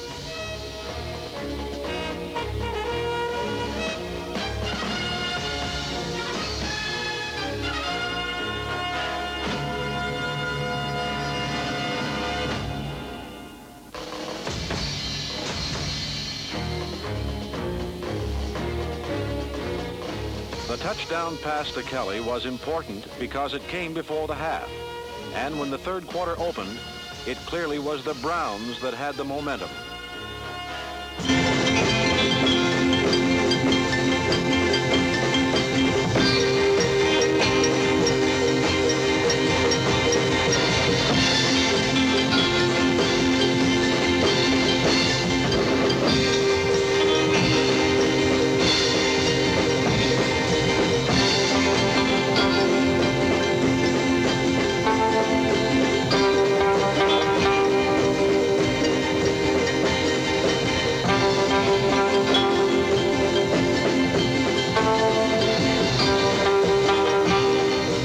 The sweep is designed to spring Kelly, and it worked to perfection as the league's leading runner and scorer ran and scored.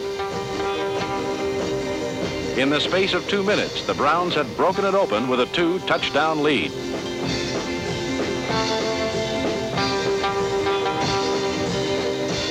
Craig Morton replaced Don Meredith at quarterback, but it made no difference to the Browns who was quarterbacking.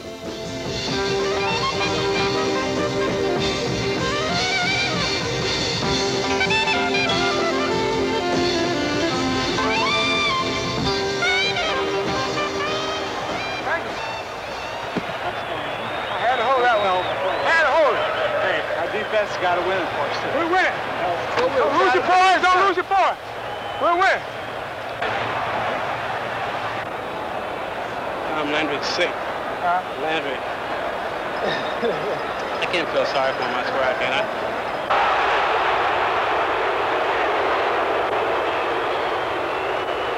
Run that clock out, Big O! A subpar Ernie Green scored the clincher.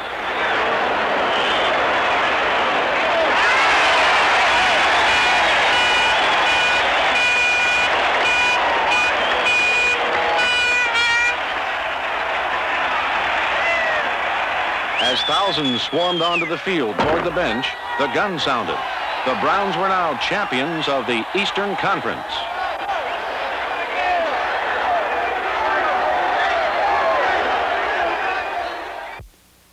At 5:20 p.m. on December 29th, the season ended for the Cleveland Browns.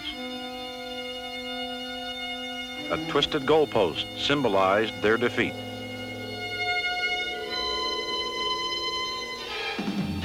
In 1964, Gary Collins scored 3 touchdowns in Cleveland's shutout victory over the same Colts.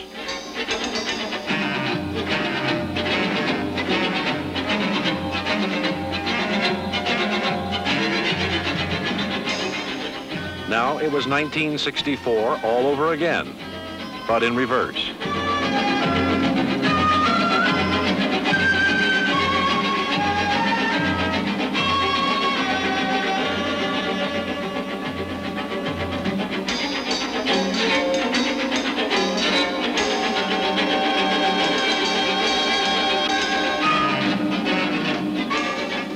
Although the season ended with a thud, the one game could not erase the fine season that went before it.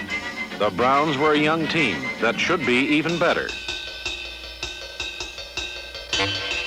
A young defense, which had new men at 6 positions, led the league in interceptions.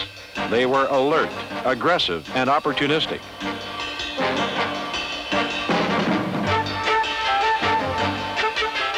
But there is no better witness for the defense than the offense. Well, you saw how great our defense kept getting us the ball. Whenever you can have a defense hand it over to you that much without letting the other team score, you've got to break loose sooner or later. As I say, if the defense gives us the ball that many times, we're going to score some points.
source of great pride in Cleveland, the offensive line, consisted of Fred Hoagland at center, All-Pro guard Gene Hickerson, first-year starter John DeMare, and 10-year veterans like Dick Shafrath and Monty Clark at tackles.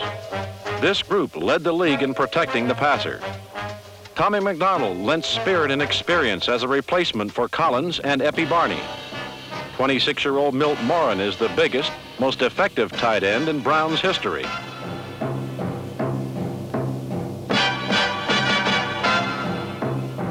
Once he's loose in the secondary, he has the awesome force of an irate hippopotamus.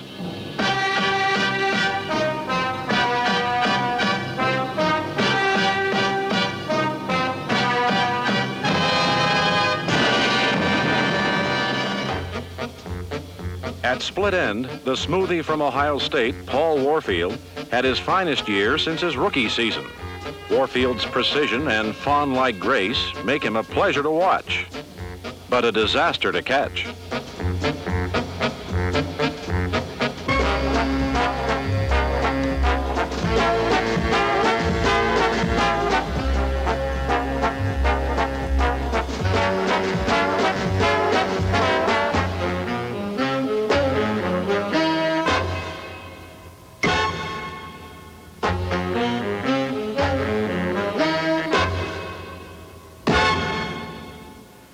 For co-captain Ernie Green, the season might have been a last hurrah. The 7-year veteran's injury gave Charlie Haraway a chance, though, and he made the most of it. The 230-pound fullback runs with speed, but evasive action is not his style.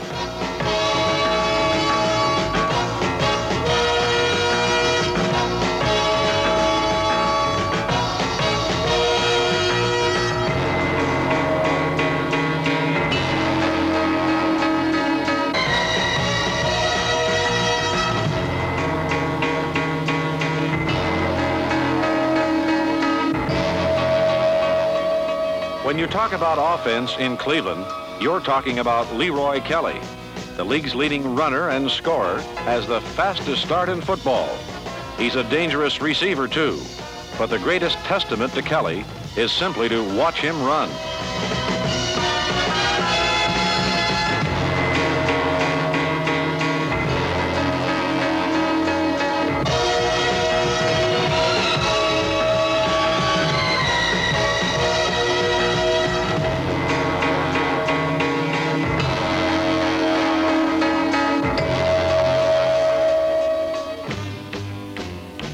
An era ended when number 76, Lou Groza, retired after 21 honor-filled seasons. His successor, young Don Cockcroft, one half his age, had the best field goal percentage in the league.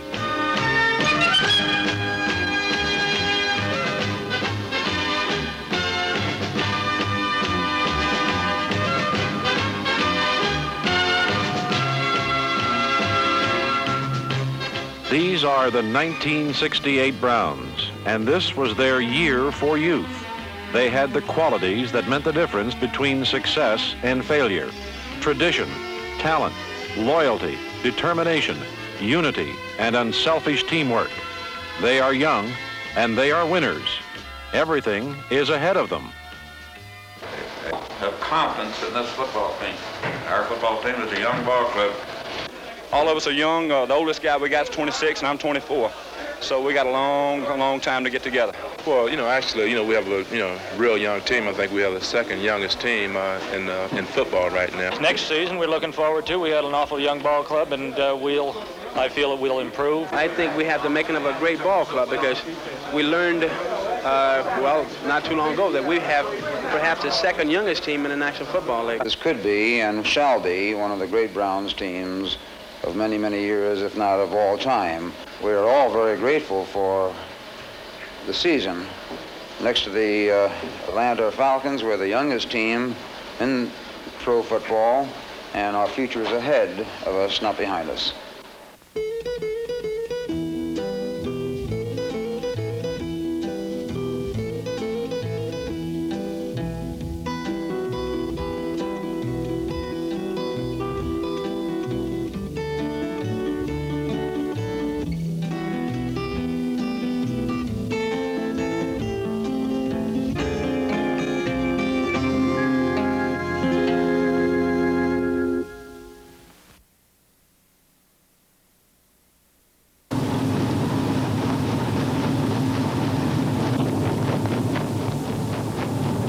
Playing in their 11th championship in 20 years, the Cleveland Browns fell before the mighty machine of the Minnesota Vikings.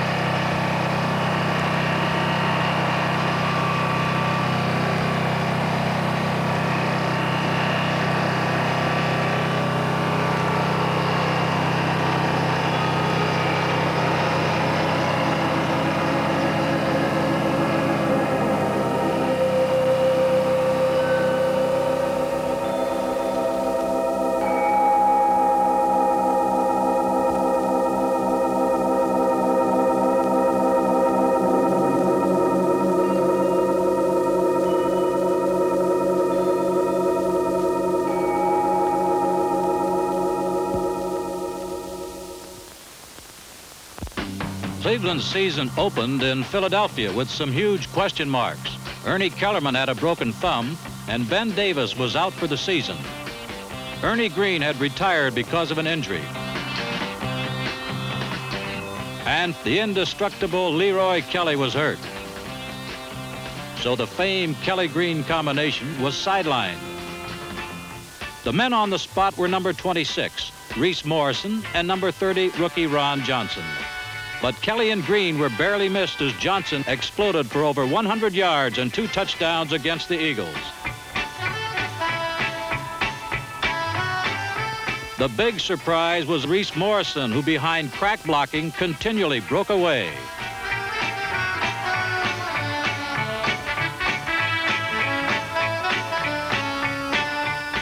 Morrison even emulated Kelly on the option pass. The receiver was medical marvel Milt Morn. Morn had undergone serious back surgery a few weeks before training camp, yet still opened the season. The young Browns had passed their first test of the season by sweeping past the Eagles and were off to a flying start in defense of their Eastern Conference crown. The next week, in the home opener, the injury-riddled Browns showed the resources were there to go right on winning.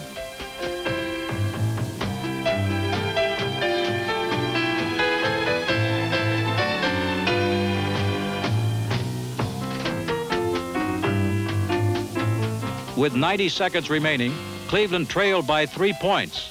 But Bill Nelson hit Gary Collins at the right flag.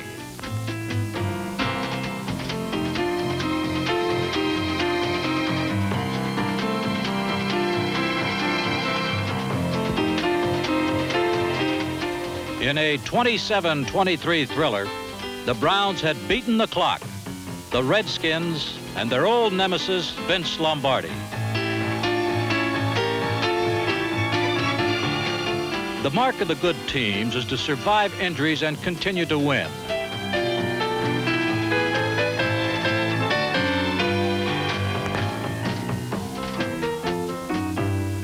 Through the first part of the schedule, the bench carried the team, and no one represented the reserves better than rugged Reese Morrison.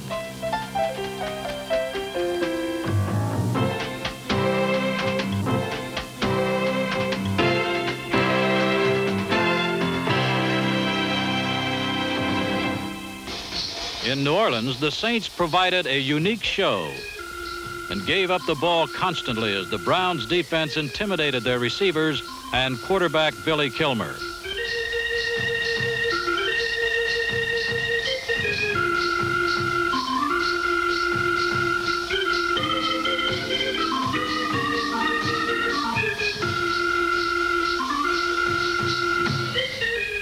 Recovery of 3 Kilmer fumbles paved the way to victory number 3.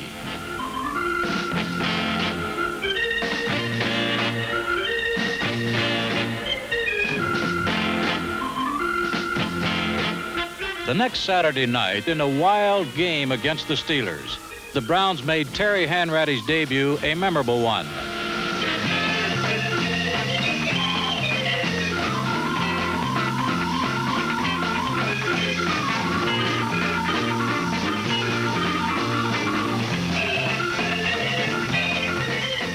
Despite the high scoring in this 4th Cleveland victory, It was the enterprising defense that again carried the load. Primary aim in '69 was to exert more influence on enemy quarterbacks.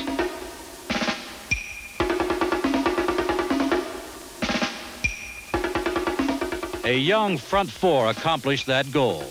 They were led by number 71, Walter Johnson, one of the best tackles in Browns history. Jack Gregory, in his first year as a regular, was the best pass rusher. But the mainstay of the Browns defense is Captain Jim Houston. The 10-year veteran has exceptional speed for a big man and the strength to take on anyone. The other two linebackers were number 51, Dale Lindsey, and number 50, John Garlington.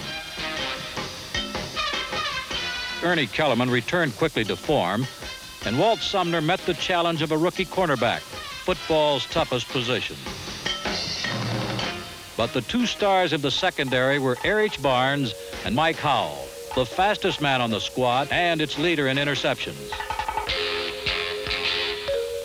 The steadying influence on Cleveland's young secondary is number 40, the old man Erich Barnes.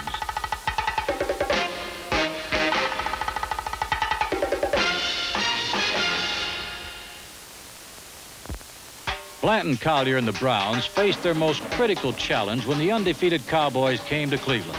Nearly 85,000 saw both offense and defense play superbly for the first time. The defense was so collectively brilliant, they caught Cowboy quarterbacks 6 times.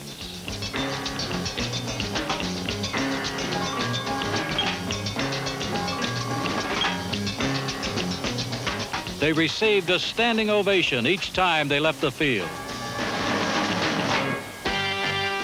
Cleveland's offense put it together also. They were off and running from the very first play.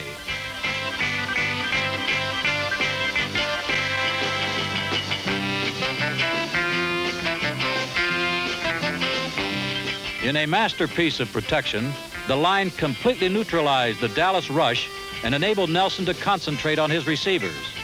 He had the greatest day of his career, throwing 5 touchdown passes.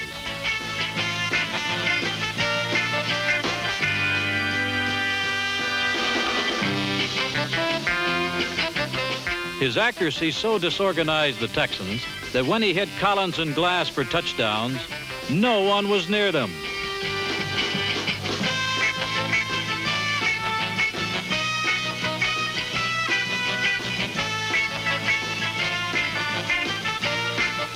In one of the finest all-around efforts in the team's history, the Browns annihilated the talent-laden Cowboys 42-10. Milt Moore was supposed to miss the entire season because of surgery. Instead, he was one of the heroes of the Browns' great victory with 7 catches. Behind Moore was promising Chip Glass, who was almost as big. The Browns receivers were led by All-Pro Gary Collins, the best third down and goal line receiver in the league. Collins uses his unusual size and strength to make the tough catch and the tough yardage.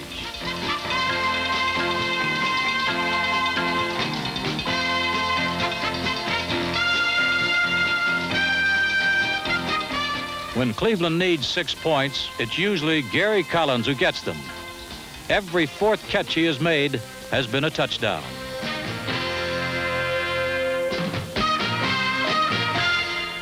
The Turnpike rivalry between Pittsburgh and Cleveland occurred under the Century Division banner for the last time. Next year, both teams moved to the American Conference. The Steelers' skies were darkened with snowballs and Nelson passes as the Browns moved closer to the division title with their 6th victory, 24-3. The next week, Leroy Kelly had his first big game of the season. Kelly maneuvered through the mud for 124 yards and 3 touchdowns as the Browns assured themselves of a tie in the Century Division.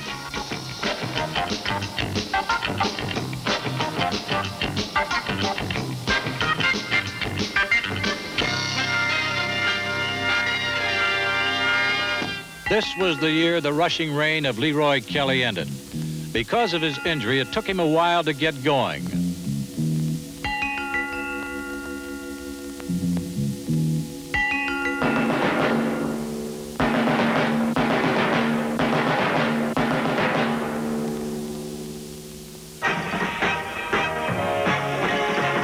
But once he was healthy, Kelly again was the ultimate weapon.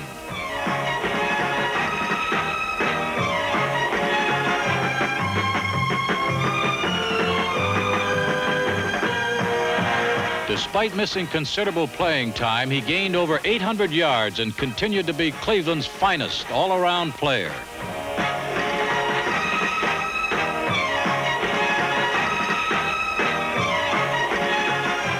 Late in the season, Big Bo Scott blossomed and emerged as Kelly's running mate.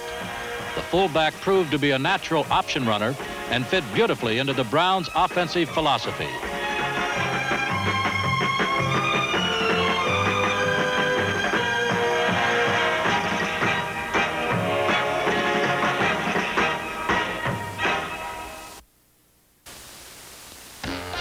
The game in sun-spangled Wrigley Field was billed as a duel between Kelly and Sayers. Led by number 40, Chicago was ahead by 14 points through most of the first half. The Cleveland ground game was stopped cold by the blitzing Butkus boys. But, as he has done so often, Bill Nelson provided the spark. He picked apart the Chicago secondary. The Browns rallied to draw even with the Bears.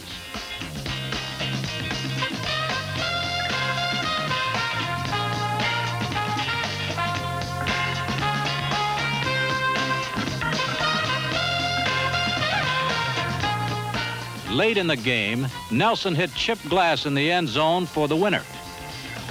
For the third straight year, Blanton Collier's club was the team of the century. The Packers were next, and in the wind, rain, and mud, Cleveland's 11th straight home crowd of over 80,000 saw their Browns completely outplay the Pack. So thorough was the thrashing, they came within 2 minutes of a shutout. But it was a perfect day for the great off-track runner Leroy Kelly. Kelly raced through the mud for 151 yards, the best single performance by a runner in 1969.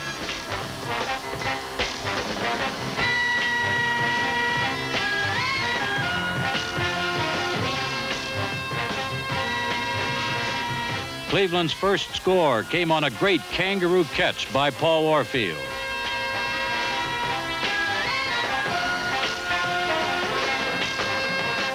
Their last was scored by number 24, Ernie Kellerman.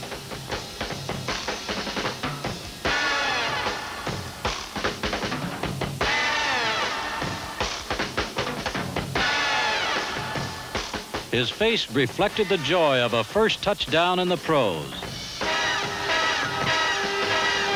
The crescendo continued to build for the playoff with Dallas.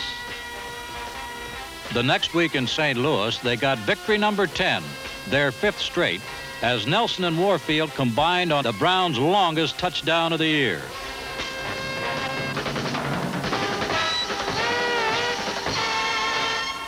It's difficult to replace a man like Paul Warfield, but if anyone can come close, that player is Homer Jones.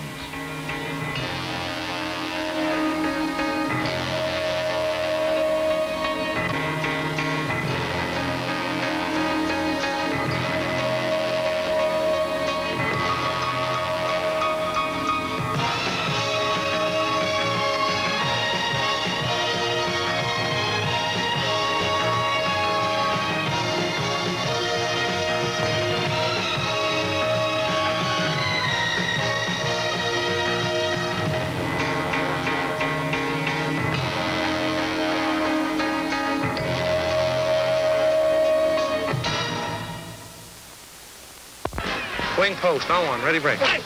The real pride of the Browns is their great offensive line. They epitomize the cohesion of football at its finest.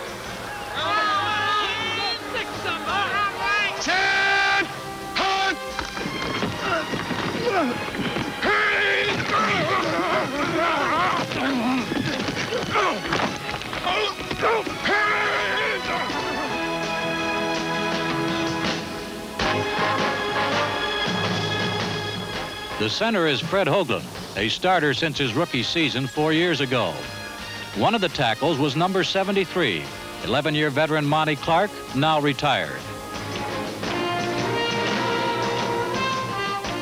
Number 77, Dick Shaprath, is one of the fastest moving, finest blocking tackles in football.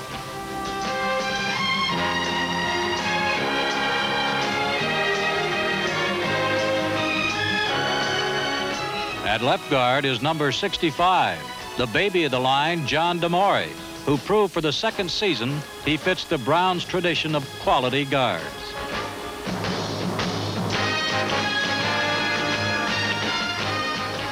But the ace of the line is number 66, All-Pro guard Gene Hickerson. One of the most honored linemen in the game, his agility and speed make him a master at pass protection and the leader of the Browns' famed sweep.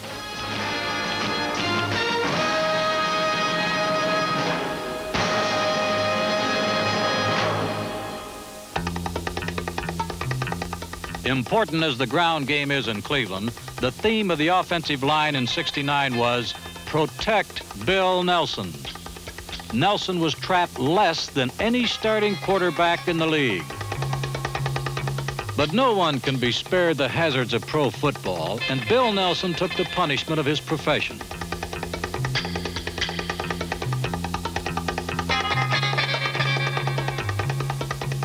At times, his arm went dead, and his knees are worse than Namath's.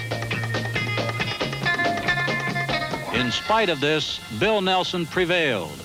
He was the team's inspiration, their catalyst. Passing with pain and precision, he led the Browns to victory after victory.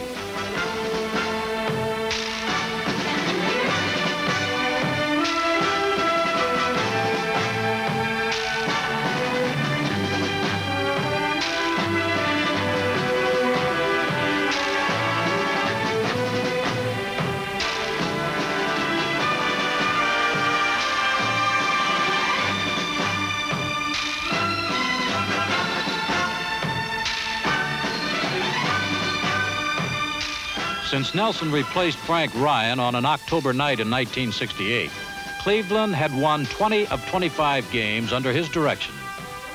The ultimate judgment of a quarterback is the final score, and Bill Nelson has proved he is a winner.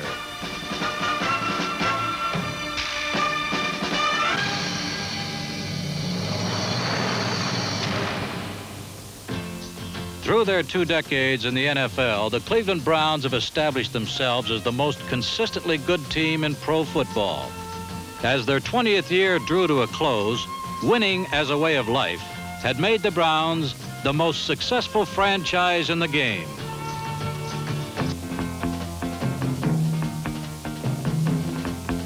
When Bill Nelson led his team into the playoffs against Dallas, most of the physical and psychological advantages belonged to the Cowboys. Then the game began, and so did a virtuoso performance by Admiral Nelson. Nelson propelled a barrage of sharp, short, and medium-distance passes that shredded the Cowboys' defense. His mastery of the third down methodically destroyed their secondary.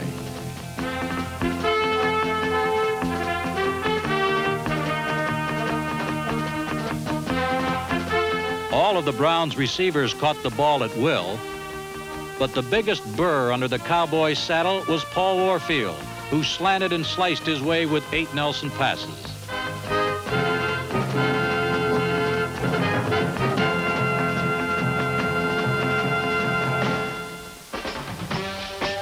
The Cleveland Runners faced a Dallas ground fortress that had allowed a total of 3 touchdowns rushing in 14 games.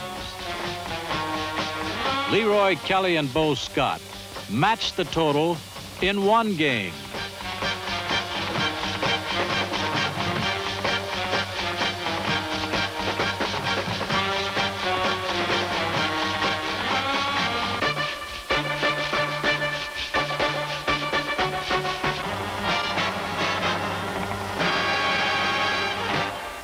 What had been called a rubber band defense turned into a concrete wall.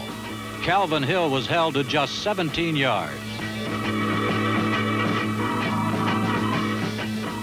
The defense hurried, hammered and hit Craig Morton so much that Dallas did not cross midfield in the first half.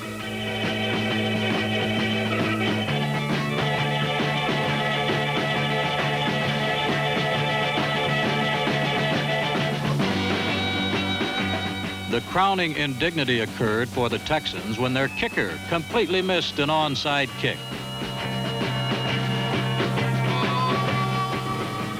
Bill Nelson was a cool hand in a hot spot throughout the rout as he directed his team to one of its greatest triumphs.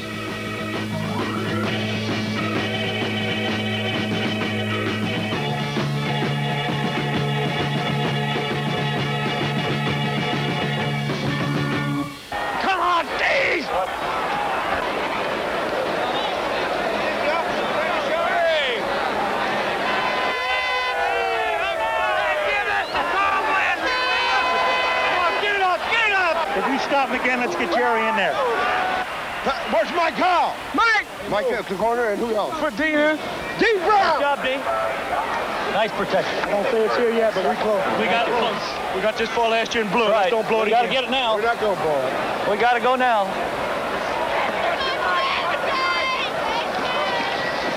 How you feel, bro? How's your leg? How you feel, Lee? See what Hawk laid on him over there? What? The Dallas defense break out your swimsuits. That's up. Oh, Miami. Hawk's over there saying, hey, Cowboys, get your swimsuits ready. Cowboys, get your swimsuits ready. Hey, Maury, don't forget to pack our rubber bands. Where's Maury? Yeah, bring our rubber bands. Maury, make sure you pack those rubber bands. It's not over yet. I think the Rams and the Cowboys going to put on quite a show. Hey, shit, all the talent they both got. Come on, defense. Stop them now. Head on. Let's go. You rubber bands or what? Hit somebody. Get him.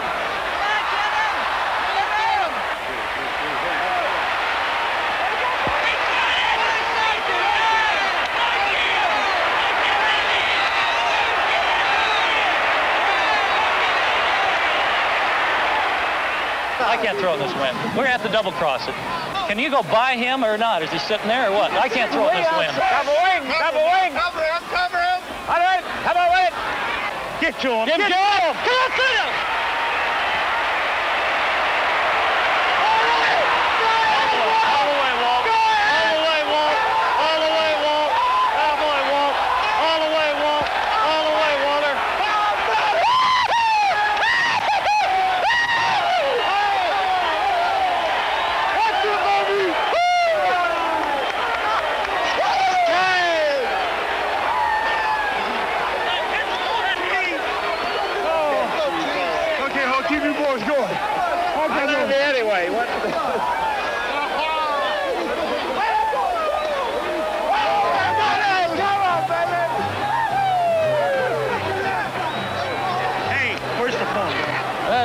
Through for the day.